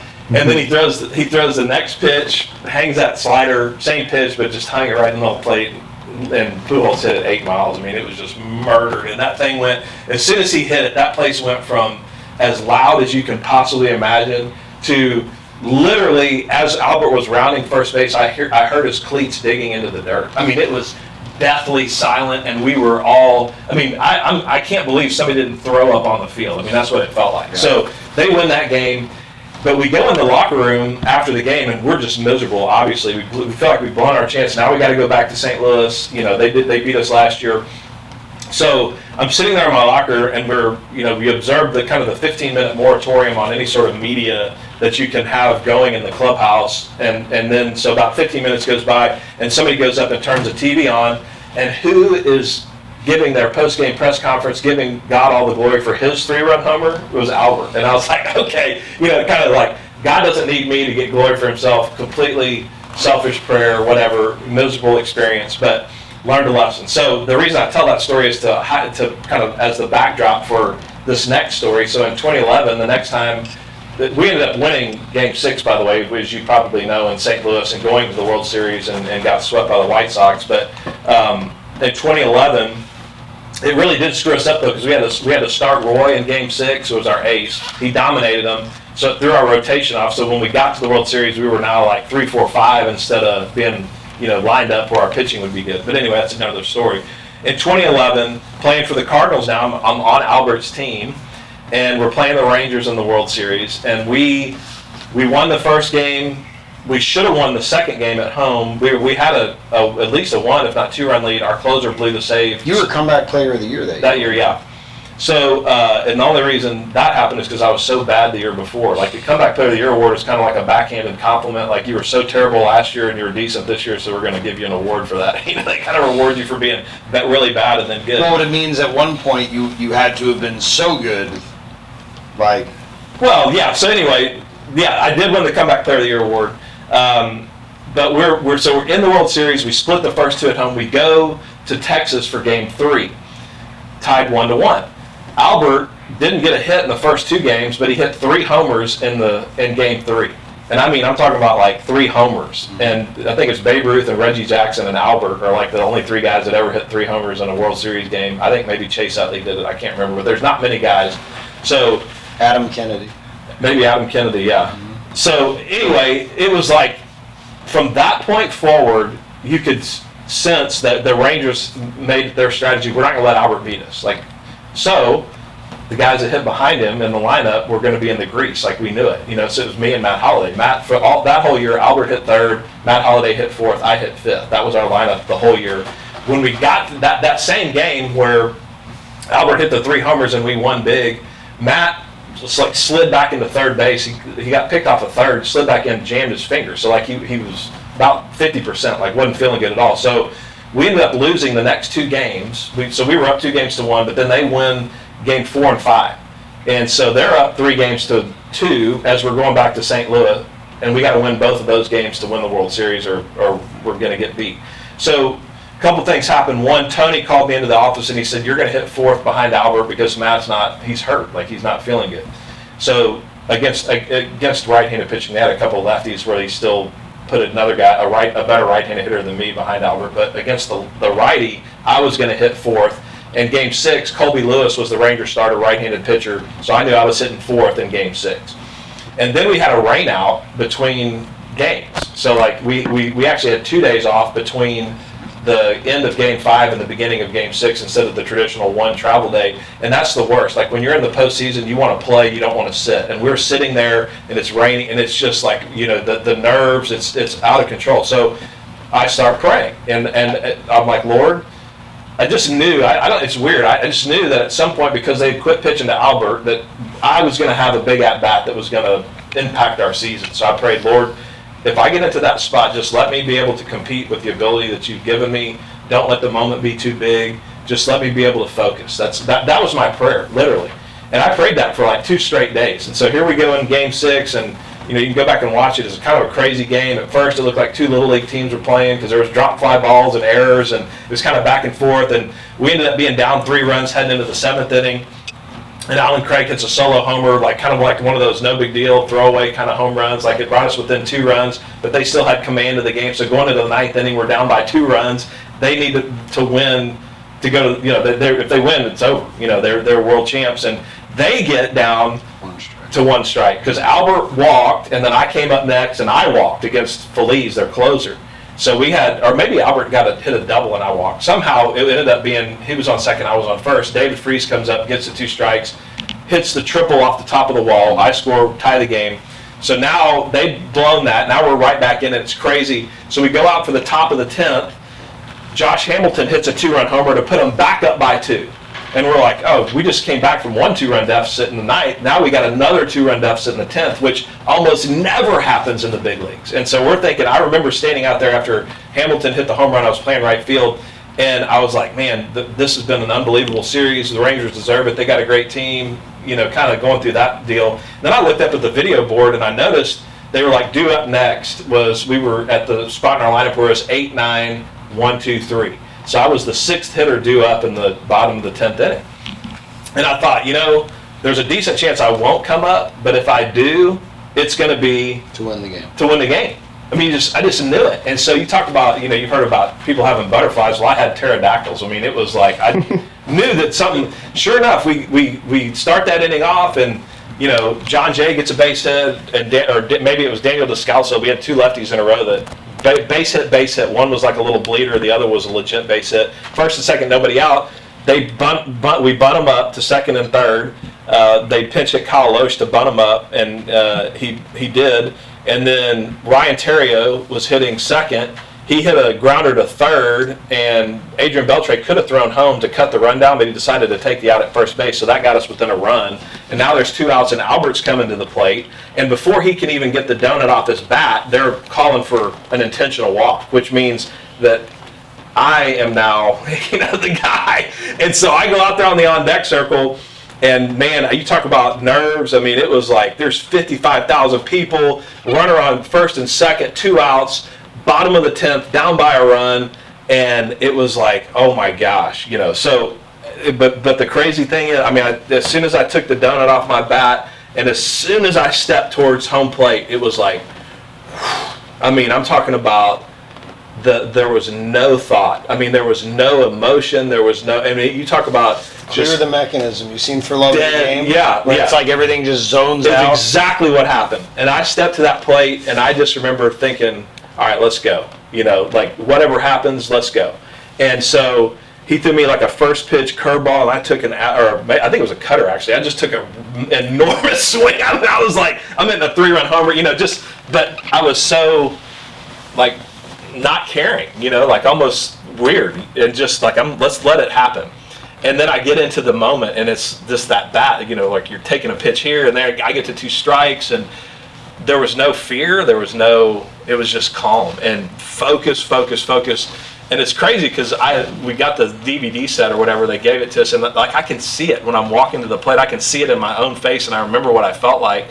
And it was just like supernatural. I mean, there's no doubt the Lord answered my prayer. Like it was calm and focused. And he ended up, the guy made it was a great competition because he made all of his pitches. He didn't make a bad pitch. He threw a good pitch it was cutter in on my hands, and I stayed inside it and kind of fought it off back up the middle for an RBI single to tie the game, and then Freese hit the walk-off homer the next inning, and we win Game 6 and then go on to win Game 7. But, I mean, those are two stories of, like, one, I felt like I was praying for fully just selfish reasons and, kind of, oh, God, I'll give you some of the credit, whatever.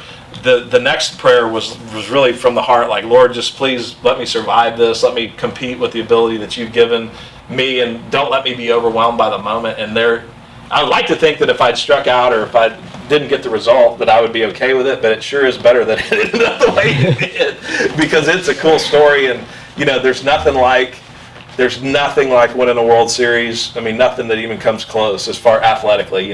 There's love for your children and your wife and those kind of things, but in terms of your professional experience, it's like nothing ever. I mean, you can't even explain how cool it is. So That's incredible. yeah.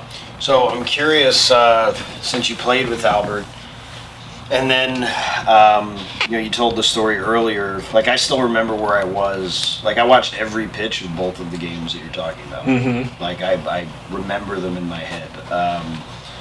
Did Albert? Did you ever ask him if on that first slider, like, he was setting him up to throw it again?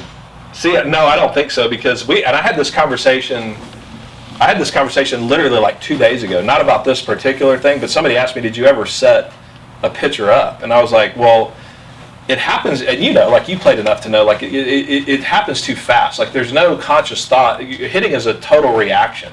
Now, what you can do, just like I did with Contreras, and I used the Contreras example because he made me look bad on that split finger, so the next at bat, I'm laying for it. Like, I know he's going to throw it again because he thinks that he can get me with it because of how bad I looked on it.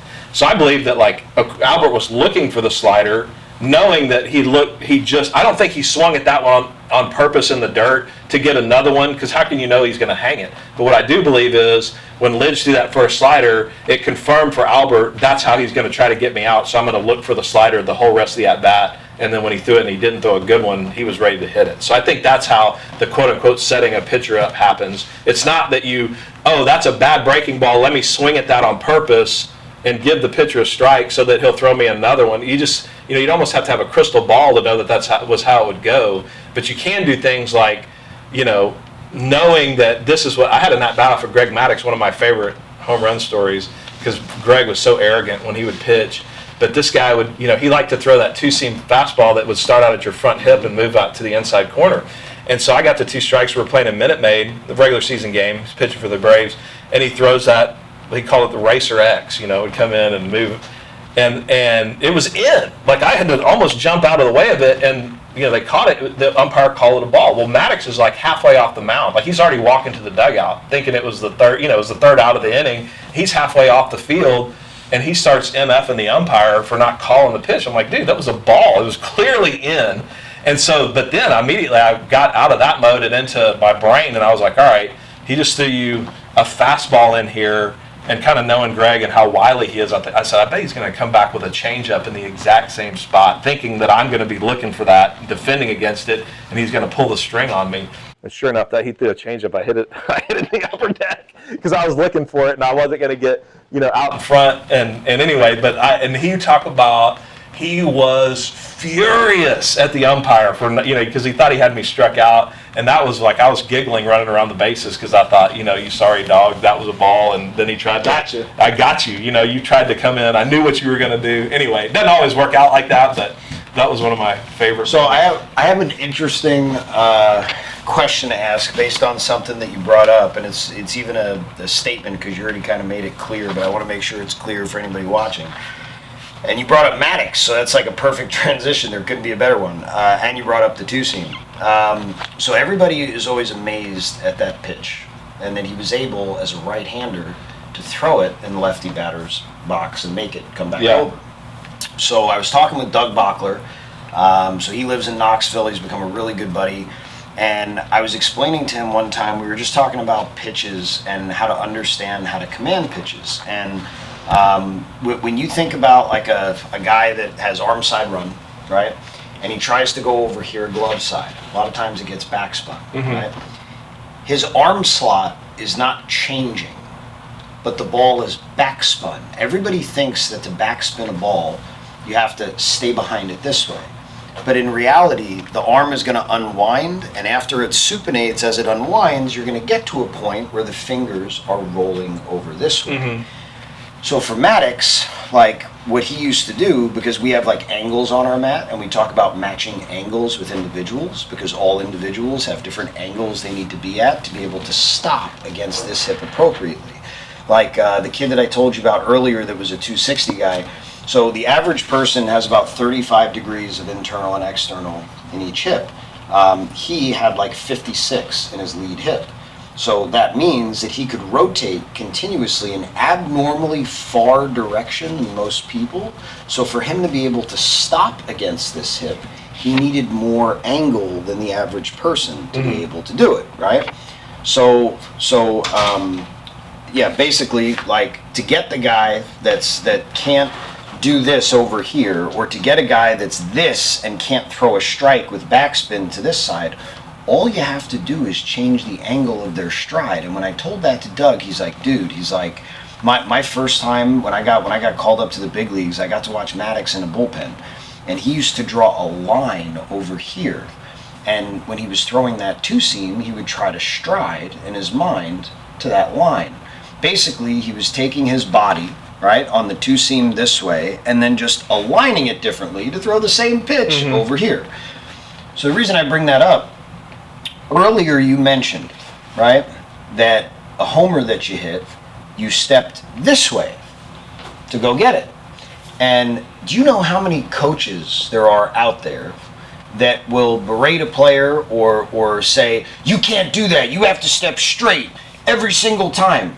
The amount of hitters that were drastically closed, or step closed, scissor, or even step towards the ball, like back up off the plate and allow yourself to step into it. Because if you want to stay closed, which is the problem that has existed throughout the history of this game, right? Not flying open, stay closed, get the front foot down early. If you're on the plate, which is most kids today, they're way too close to the plate, which is exactly what you were talking about earlier. Their tendency, if anything's here, is going to be able to go this way. Right. And then as soon as they get that, they can't go that way. Can't hit it. If I'm off the plate, right, and I have room and space, I can cover this. But then if I need to go get that, just like if an animal is coming at me over, I'm going to step towards it. Right. If you allow yourself to get this way, now all of a sudden you can pull the ball against this hip that direction. Yep. Right? And coach, I put out a video like that maybe a month ago, and the amount of people on there is like, this guy's got no idea what he's talking about. You got to keep your feet straight. You got to keep in line. Most good hitters step closed. Whoa. What? Wait, what? What did he just say? Most good hitters step closed. I mean, they just, because that's a basic tenet of biomechanics. Woo! Got him. Like, you wouldn't believe, okay, so when we do evaluations for pro players, okay, I'll tell you two stories. One, so when Donnie, Donnie Ecker, I don't know if you know who that is. He's currently the bench coach for the Rangers, but he was the first pro coach ever to actually reach out to me. So it was back in 2016. I only had one pro hitter at the time. He was with Donnie the year before, didn't hit well. Came back the next year, started raking. Homers, average, everything went up.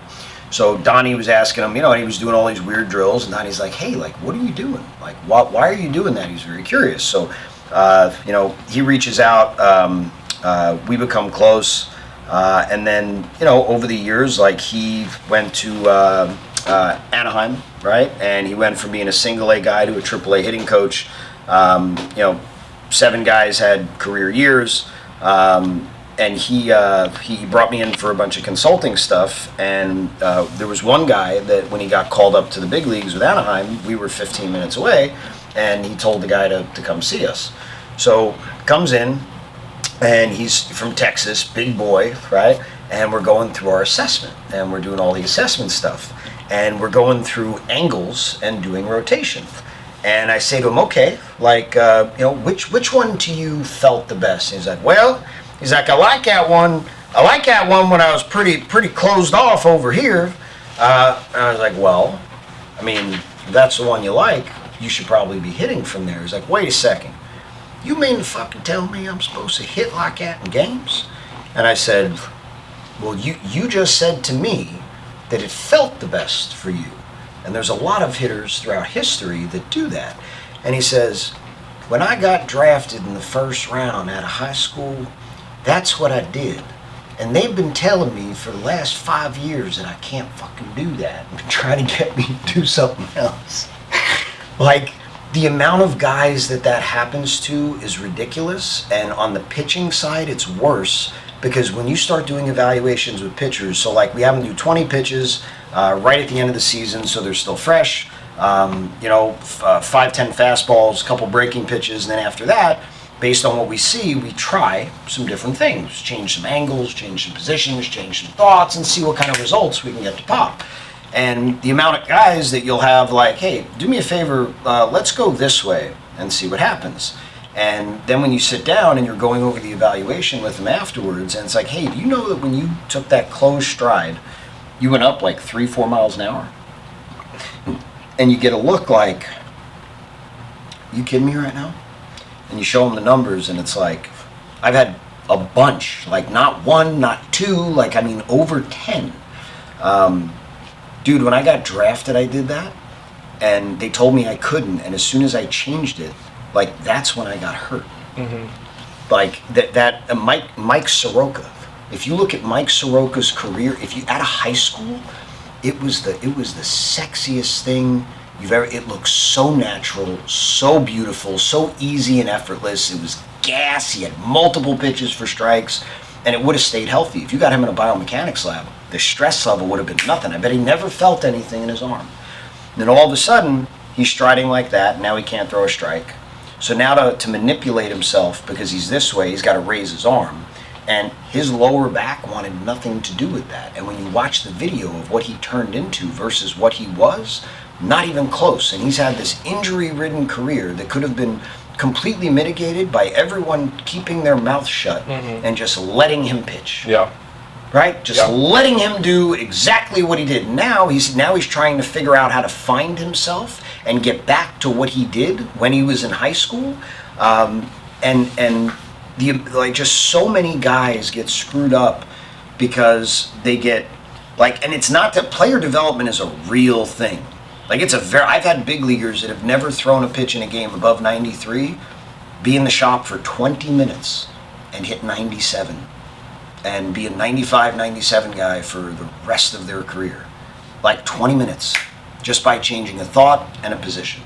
Like, and it doesn't always happen like that, but that happens. On every trip that we go on, whether it's a high school, a college, if you give me a pitching staff of 20 guys, when we leave, 5 guys are going to throw 3 to 5 miles an hour harder.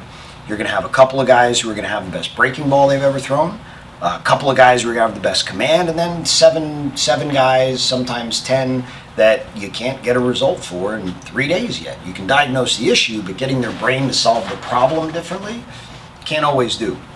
But player development is a real thing, but the way that people have always done it has been so, it's like been too based on style and too based on these limited words. And if the player couldn't understand those limited words or what they had, then it just became the player's fault or whatever, right? Like, rather than seeking other ways to try to get the same thing that you know needs to happen. Because coaches and players and guys that have been around, like, they know what it looks like. Like, they all know what it looks like. And there's different versions of it, but they all know what it looks like. It's the getting it to happen thing that's the harder part. For sure. No question. Yeah, and just trying to jam everybody into the same box. I mean, coaching them all the same way. With hitters, you can't do it. I mean, we've got barrel dumpers, we've got down and across slashers, we've got, we have to coach them different. I tell one guy to swing up, I tell another guy to swing down, And that's a clinic, folks. That's exactly how it should be done. We were talking about something earlier with the reverse engineering. So we got onto this. So a lot of guys, it's like everybody focuses on the early part of the swing, right? But if you focus on the early part, your brain has no destination to get to. There's nothing that can happen after that. You're so focused on this early piece. And I've found over the years that if you get somebody to feel, to visually see, and some sort of combination of what their best finish. So what we always do in evaluations, I want to see swings from as far back as you can get them for me, and I want to see when you hit your doubles and home runs at 12, at 14, it's like whatever, as early as you can get it. And then when you have them, okay, do you see that finish? I don't care about the ball. Let your eyes take care of the ball. All I want you to lock in on is getting to the feel of that finish. Get to that finish. Make that happen. Get to the end of the race. And the amount of times that works is unbelievable. And you see incredible things happen. And there's specific things, like with specific guys. Like earlier I was talking about right-left guys, right? Or opposite hand dominant. And like I was saying about the push thing, so we have a kid that actually just got called up to the big leagues 2 days ago. He's making his big league debut. Last year he was minor league player of the year. This offseason, when he came in, so it's a guy that Nate Headley, Chase's brother, who's with us, he's been working with for a long time. And this was our first season working collectively, with him as a group. And when we did the evaluation, I asked him, what do you want to do with your swing? Like, what do you want to do with your hitting? And he really liked Jordan Walker's swing. And I said, listen, I like Jordan Walker's swing too, but you guys have very different movement profiles and very different body types, right? You're right, left, he's right, right. You're like 6'3", 6'4", 175 pounds, run a 6'2", right? And he's a very different guy. So let's try that. But there's a couple other things I think that, might work too. So we took his regular swings. I think he was like 95, 97, 98. Took the Walker swings. It was a little bit lower, I believe, in exit velo, but very consistent numbers. And then I showed him a video of Robinson Cano doing a bat drop, right? And he's like, I think I do that sometimes. And doesn't surprise me. So on these next few, all I want you to do is sell out to get to the end. 104, 106, right? Like, and the swings felt right. Mm-hmm. He allowed the bottom hand to dominate the move and get it through. Mm-hmm. But one of the questions I wanted to ask you earlier that I didn't get to, so let me see the bat real quick. So one of the other strategies for right-left guys are opposite hand dominance.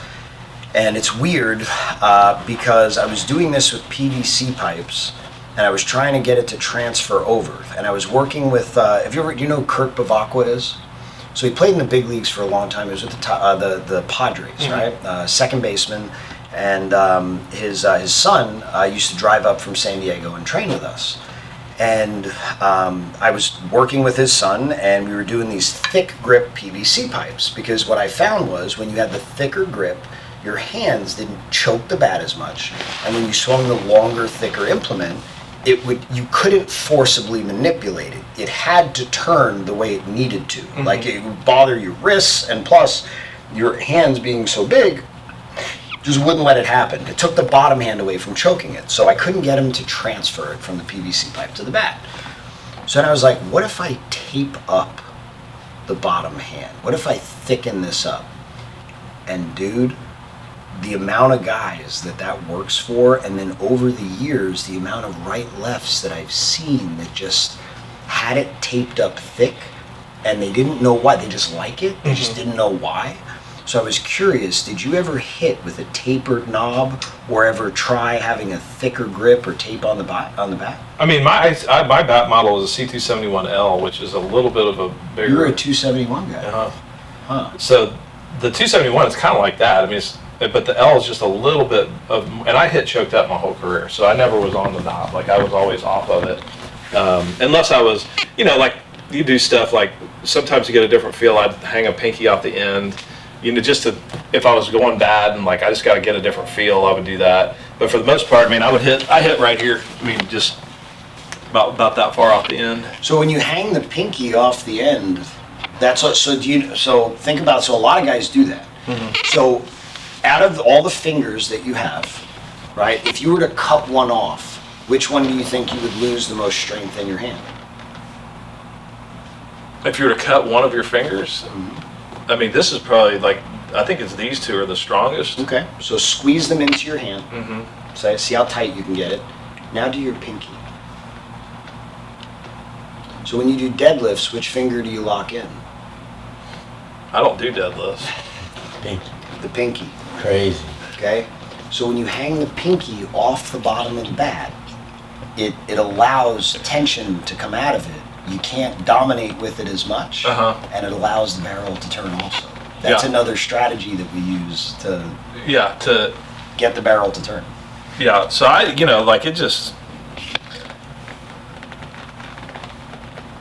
I don't know. I mean, I usually would hit with, like I said, about maybe 7 fingers on the bat, like really on it. And obviously as you swing, everything tightens up, but I mean, I'm not afraid to golf grip it and go off the end and just to get a different feel. So and a lot of the stuff that you're saying is really interesting as far as the science behind it and that sort of thing. And I think, you have a lot of the old tricks that kind of approximate those same things, and then you don't even know that that's what you're doing, that you end up doing it. So I'm curious what you think about this. So, and I'll share my thoughts. So, being someone that, like, the reason I got to this point and the reason I say things the way that I do is because I got into player development. A lot of things are just timing in life, right? And I got told earlier than I wanted to that I wasn't going to be able to play. And I knew I was going to coach, and it just happened to be at a point in time when things were starting to really pour in, and I really dug in. So all of these things that are bad that we're talking about, I'm guilty of teaching, like all of it, including the hips, because I listened to all the research, right? And everybody in the country right now, you see so many people that are obsessed with bat speed, right? And things lack contextual understanding.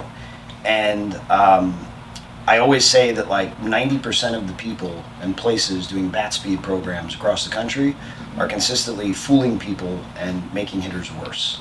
And all they want to tell you is the success story. The amount of guys that I've seen and had in my shop that went somewhere else, did something like that, and like ruined it. Like I'm talking, they were before they were hitting 330 and a leadoff guy, and then the next year I have a guy that's working for me now that I've been training for years, and he got cut after doing that. And then he came into the shop, looking for help after that. But those stories, I know a kid that was a first rounder out of high school just a few years ago, that when he went to his top 25 Division I program, that's what they sold him on, and he has never been the same, like, since. And ultimately what's happening is you go into a place that has a hit tracks, you go into a place that has a bat speed sensor, right? And they measure you and they say, well, your bat speed is 69 miles an hour and your exit velocity is 93, and if we get your bat speed up to 76, then your exit velocity is going to be 100. And, to parents and to kids, like, that makes sense, right? So they end up doing this stuff, and their bat speed goes up, and their exit velos go up, and then they go in the game. They have the worst season of their career, and they don't understand why. And in reality, all they did was turn themselves into a 5 o'clock hitter. And for those of you that don't know what that is, that's someone that they can hit bombs in BP, but they can't catch up to 85 in the game, right? Because the reason that their speed increased is because the arc of their swing got longer, right? And the exit velos are up because the speed is up, but you're running a longer race that you don't have time to run. Like big leaguers and great hitters produce exit velos by turning their bodies into a brick wall at impact. Like the ball is running into a stable unit and the barrel is getting delivered, right? They're not dragging it there as hard as they can, tensing up and muscling up and making it long. What are your thoughts on all that stuff? Where are you at on these kinds of things?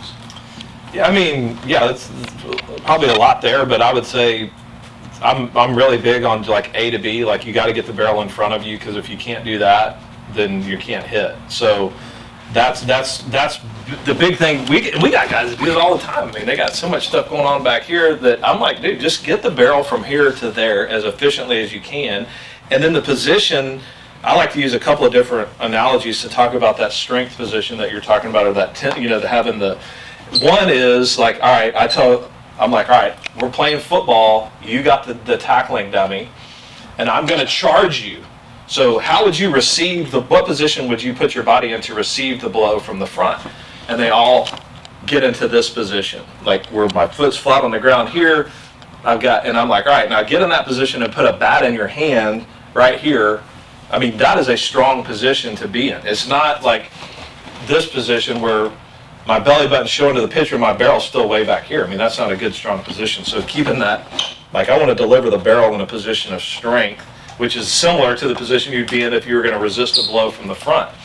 The other thing I tell them too is, these are all just things that, they may not be right, but it makes sense to me. They're all right. But Every one of them is right. But I'd say, like, if we, like, okay, our car broke down and we're going to push the car off the road.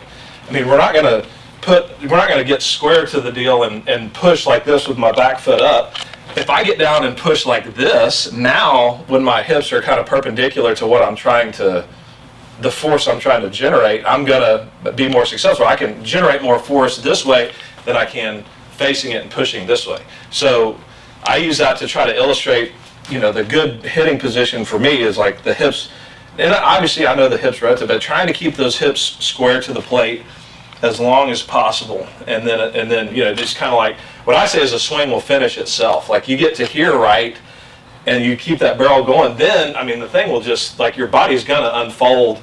But if we start to do that too soon, now we're gonna run into problems. So, I mean, those are two things that I think about in terms of, I like bat speed. I mean, I feel like I can see the guys that have it, but I also know that there's more to it than that. When guys see bat speed, right?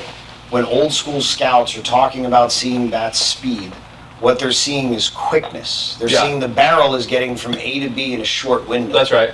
So you agree with that? Yeah. Okay. So but you can also, like, speed. So when you think about it, like, it's short and quick. It's not speed that's generated over a long period of time. It's a Ferrari going 0 to 60 in 2.1, not a Lamborghini going 0 to 60 in 3.7. Yeah, no, you can, and that's the thing. That's where I have a real problem with some of the. You mentioned the 5 o'clock hero law.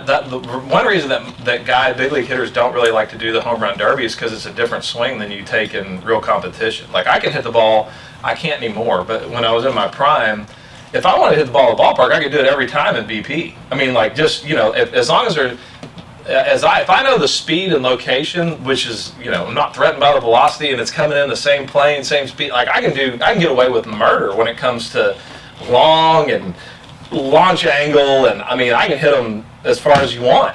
But in the game, that swing doesn't work because there's a timing component that the pitcher, and the higher you go, the pitchers are really good at challenging that. So when I talk about the swing, I talk about, I got to give you a swing that helps you compete when you're off time, because you're going to be off time a lot.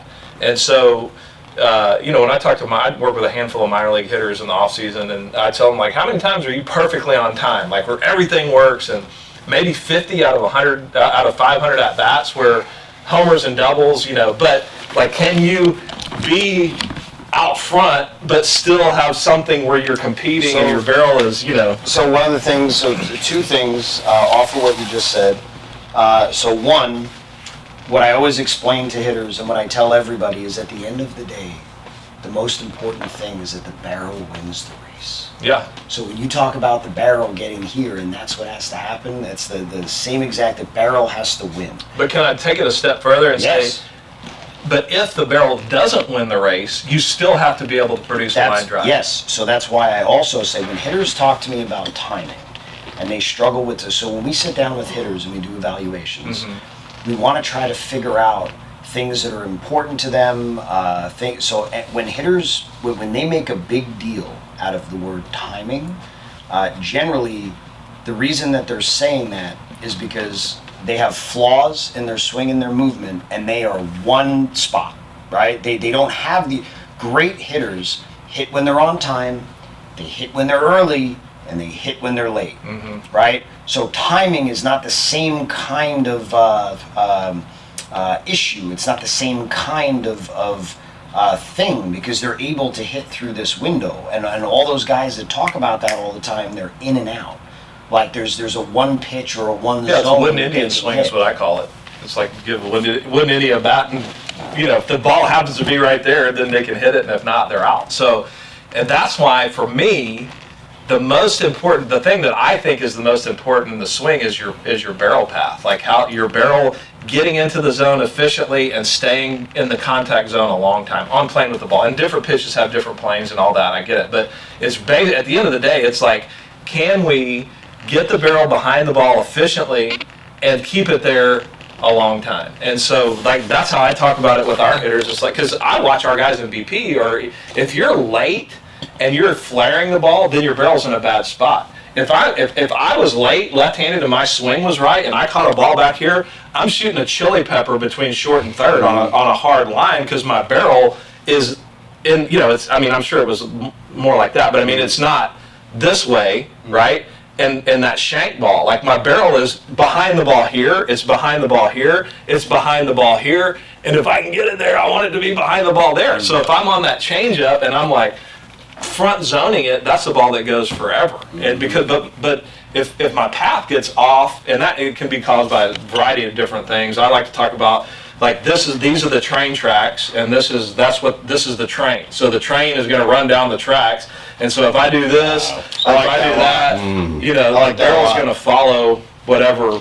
So let me give you one interesting thing that might be something that you take away, or for your players. Yeah. So one of the interesting things, so yes, totally agree on the barrel staying through, but one of the epidemics that we see in youth, high school, college, is that so many hitters have been not poisoned, but they got good information for certain people, that's good for certain people to hear at a certain time, pounded into them from so young, like staying inside the ball and delaying the barrel, that they don't know how to take the barrel and actually strike the object, because they've spent so long trying to stay through it, they never learned how to actually deliver it. Well, when I say stay through it, I'm talking about like from contact.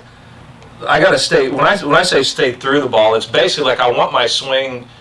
I want my barrel, when I decide where that implement is that I'm trying to strike, I want my barrel to be on that plane and stay on that plane for as long as possible. And that's what I mean by staying through it. I'm not talking about totally agree. Like forcing inside. I know exactly what you mean. I'm just saying that hitters and the interpretation of it, like, I would be willing to bet that there's a couple of hitters that when you're telling them to try to stay through it and keep the barrel square, their barrel is being delayed.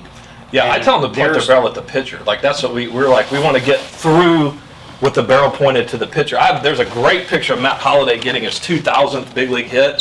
He's got a poster of it, and I mean, when I tell you he's in this position with his barrel pointed straight at the pitcher but that's staying through it. Like, my barrel's got to go to center field forever. Let me see that real quick.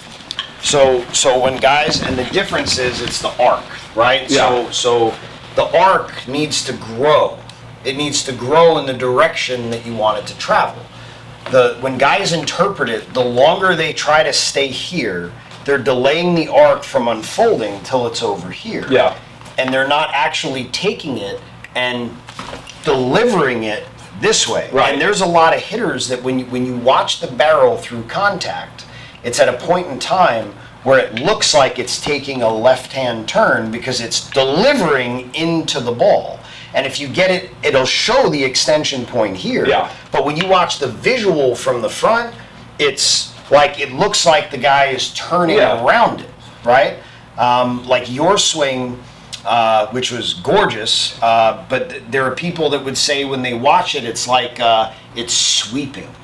Yeah, and I had to fight against that, because that was the other thing I like to tell hitters, and I know we're jumping around, but like everybody has a swing flaw or a tendency towards something bad in their swing, and you got to know what that is so that you can be working against it. So for me, left-handed, my swing flaw was my barrel, just exactly like you're talking about, would almost lay down too soon here, and then I would drag it or sweep it in on plane, but I mean it would take forever for it to get there. So to combat that, that's why I thought about going, or I would think hitting straight down on top of the ball. Because when in my brain, when I was going like this, the barrel can't lay down back here. So that was my fix for when I knew that I'm leaking or whatever. And sometimes it's caused by leaking early here, and you run away from your hands, and then you start dragging the bat. Mm-hmm. So that was my swing flaw that way. Right-handed, it was almost just the opposite. My swing flaw was I would leave early, and then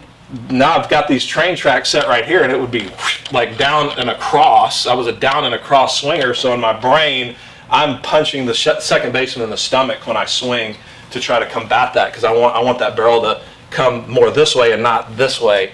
That was my swing thought. So I encourage hitters, like, what is your dysfunction? Like, what's your hitting dysfunction that you do when your swing's not right? And if they can identify that, do the opposite. Then they can fix it. So that's kind of we try to get. And I tell guys, look, if you can get some guys get all huffy about going to see other hitting instructors. I'm like, go see them. I don't care. I mean, if you hit, then that's all I care about is you hitting. I got no ego when it comes to these kind of things. But I'm just telling you, this is. You got to know yourself. Like, you can't rely on me or somebody else, or you got to know yourself, and you got to fix yourself. And so we tell them, look, when you leave our program, I want you to be able to teach this. Like, I want you to know your swing so well that you could teach it to somebody else. Yeah. So, I mean, that's kind of where we try to get them. But all right, last two quick ones, and then we'll wrap it up so you can get out of here. So, who's a guy that you've offensively, like a pitcher that had your number, and who's a guy that you absolutely owned? I mean, any left-handed pitcher was pretty well had my number. I mean, there was a couple of lefties that it was like, I mean, Tom Glavine, I think I was 1 for 30 against. Any lefty that could really slow it down I had a hard time. Like, because of the way my swing wanted to work. If a lefty threw me a cutter or a hard fastball, I could hit it, but it was that I was having trouble with. Ted Lilly, who's a left-handed pitcher for the Cubs and Dodgers, he owned me. Randy Wolf owned me, and he's a left-handed pitcher that was like, if I, looking for the dog, got the cat, like, oh, he's going to throw the dog. Nope, it's the cat. No, I think, and then you get into this deal like, oh, I know he's going to throw me a fastball here, but he knows that I know that, so he's going to throw me a changeup, and I'm going to look for that. Now it's the fastball. I mean, you just get into this mind game where you never win it, and he's always one step ahead. That's how I felt like with Randy, and he had a real sneaky heater. Right-handed pitchers, the only guy that I can remember feeling like I got very little chance was Carlos Zambrano for the Cubs, and he was 100 with a nasty cutter, just filthy. And I don't remember feeling, and I'm sure there are right-handed pitchers that I didn't hit very well, but I don't remember ever feeling overmatched hitting left-handed, except for against a guy like Zambrano. And who's a guy that if you could have one at bat against, who would it be? Who would you want it to be against? As far as there's several guys that I had good numbers against. No, I don't even mean that. Like, maybe it's even a guy that you just, want one more time. Like, you want to go up against them, or you want to get him. Probably Adam Wainwright. I had one game where I had 2 homers off of him in the same game, but I think my career numbers against him are not great. I mean, I think I'm like a 240 hitter against him or something like that. But just because if I ever did get him again, I would love to talk smack to him for the rest of our lives, because he's a buddy of mine. But he was good. It's funny because you talk about, the hitting is so it's not just, we've spent 3 hours talking about mechanics, but that's just part of we've touched on a few of the other little things that make a good hitter. Mm-hmm. But it's like, the pitching and getting a good pitch to hit and strike zone command and all those things, like knowing what you referenced it earlier, like knowing yourself, what you can and can't hit. And really, there's a marriage of mechanics and what I call the art. The better and more efficient your mechanics are, the more you can use your art. Because if you never get to a space with your mechanics where they're efficient, then you're going to have a hard. You can know what's coming and know what you hit, but if you can't get the barrel where you want it to go, then you're not. It doesn't do you any good. So there is that point where they come together. But there's a lot. Most elite hitters are really good at like reading game situations and knowing, okay, he just did this, I think he's going to do that. Or I used to sit between pitches a lot, and that's something that people would tell you that that's not a good way to hit, because then you're caught between. But when I say that, what I meant was I was just giving up pulling the fastball. Like if they throw me a fastball of any kind in any location, I'm hitting it to left field. And I'm kind of halfway looking for the breaking ball, but I'm not giving up the fastball either. So I felt quick enough. And it would be a guy that you can't do that against a guy that's someone like 95 or not. You kind of have to know who you can do it against. But if you had what we would call a stock right-hander, which is 90 to 94 with an assortment of breaking pitches, I felt like anything 94 and below, I can still hit the fastball kind of halfway looking for the breaking ball. And so the shorter your swing is, the more you're able to do that. Because if you have a longer swing, well, you got to start it sooner and you got to make decisions sooner, and you're fighting for microseconds and micro inches. I mean, it's a real finite, or that's not the right word. It's a very precise game. When it comes to you're trying to shave off milliseconds, and the difference between a homer and a ground out to second is like not even an inch. So you're dealing with these really fine, and it's the game is fun when you fight for that, and when you get your mechanics in a spot where, okay, now I can go cat and mouse with the pitcher because I'm not worried about I know my swing's right, and that's why you got to work really hard off the tee, and and that's we kind of started with this. But there's nothing that simulates a live game at bat except for a live game at bat. So everything I do in practice has to be geared towards making my swing as efficient as possible so that I can go compete with it in the game and not think about it. And so I'm not a huge high velocity guy. Like I don't love again, all these things have their place, but we don't like the guys that like to get in there and crank the machine up to 100 miles an hour and then just that's all they do. To me, that's stupid. Like that, and it. Did you hear that? These are all topics that I am also passionate about. Yeah. That I also say the same thing. Okay. Same exact thing. Well, Did you realize there's big league organizations that went full ham on just velo pregame, and that's the answer, and that's what they think everybody should do? Because and there's coaches that have bought into that, and there's an element of seeing speed and spin that I'm in on, but also when you hit off the machine, there is no ability to time a human being throwing you a ball, so timing mechanisms get screwed. Guys either stack on the back and get stuck and never go to the front, or they crash land to the front and can't stay centered. So when we use machine, we use it for speed and spin, but we do it from anchored wide base positions after their front foot's already down, or have just a little bit of movement, like a little rock and roll. We do drills with it to simulate speed and spin, or things like the rapid fire ones I mentioned earlier to increase efficiency in ball striking.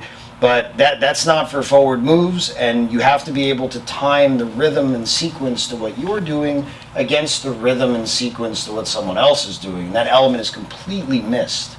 Yeah. So pregame taking away guys' feel for finding themselves, I think is ridiculous. Yeah, I don't like it. Look, I'm not saying to never do it. I'm just saying if that's the foundation of your hitting training, then you're not getting all you can out of it. Okay, so that's really important. So you just heard a 7-time All-Star say that if that's the foundation of your hitting training, that's probably not very good. So I'm sure that there's a lot of coaches out there hearing that currently when you look at your program, it made sense to you when you heard someone in pro ball or somebody in college talk about the fact that that's what they were doing.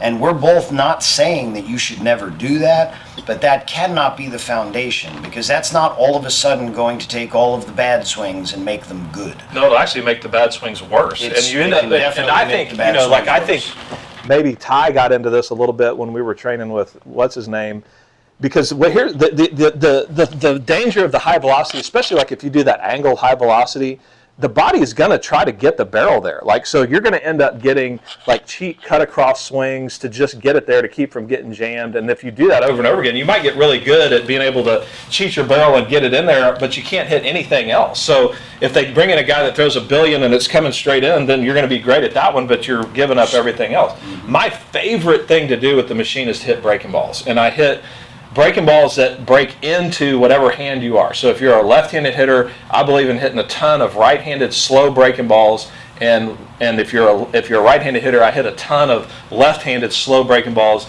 And and the reason I like it is because, one, you're not threatened by the velocity.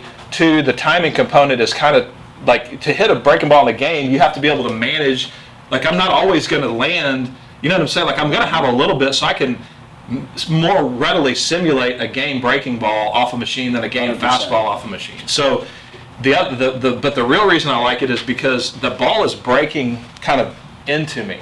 So I've got to be able to keep my barrel coming from the inside of that ball, and also learn how to, because I tell our guys all the time, if you get a breaking ball in the middle of the plate, you should hit it out of the ballpark. Like, if it stays up, like, I don't want you slicing it over here. I want you to have the barrel out, but also be able to stay inside it, which is a real unique feel that you can't really get in any other training. So we try to stay away from, I tell them, look, if you pull the breaking ball, it's got to be in the top net, or like where the side and the top net meet. It needs to be on that trajectory. We want to stay away from the waist-high line drives that you hit into the side net and the ground balls, because that means, if you think about the angles, if this thing's breaking in and my barrel's coming from the outside, that's the swing that I'm producing. So I want to be able to get kind of inside and underneath that breaking ball as it's coming in. And the reason, like, it's great for they don't throw them as much anymore, I don't guess, but they used to be the real hitting problem for right guys or left guys was the two-seamer that's breaking kind of down and in, the hard. Well, that's the exact same barrel path that you have to combat that pitch. I've got to be able to get inside of it with my barrel, not my hands, they're always inside. But I always got to be able to get my barrel inside the ball and underneath it, or else I'll either beat it off my shin or ground out to third all the time or first. So the breaking ball, that arc, for whatever reason, I mean, I hit a ton of machine breaking balls as a player. If I was on the machine, it was a breaking ball, and it was like I'd hit right-handed breaking balls as a lefty and left-handed breaking balls as a righty. And I really almost never did. The only time I would do velo off a machine would be in spring training, when I was like, I'm not up to the speed of the game yet, so I want to see some velocity so I can, I need to recalibrate my brain and eyes to be able to, like, okay, now I feel like I can get to that, so then the game starts to slow down. But other than that, that's all I did. I love the breaking balls. One quick weird question, has nothing to do with hitting, but I have to ask this because it's an incredible story if there's any truth to it. So Roy Oswalt, there's a story about him and how he hurt his shoulder. It's true. I know where you're going with this. It's a true story. Talk about it. Well, he showed up to. I'll never forget it. It was in '97.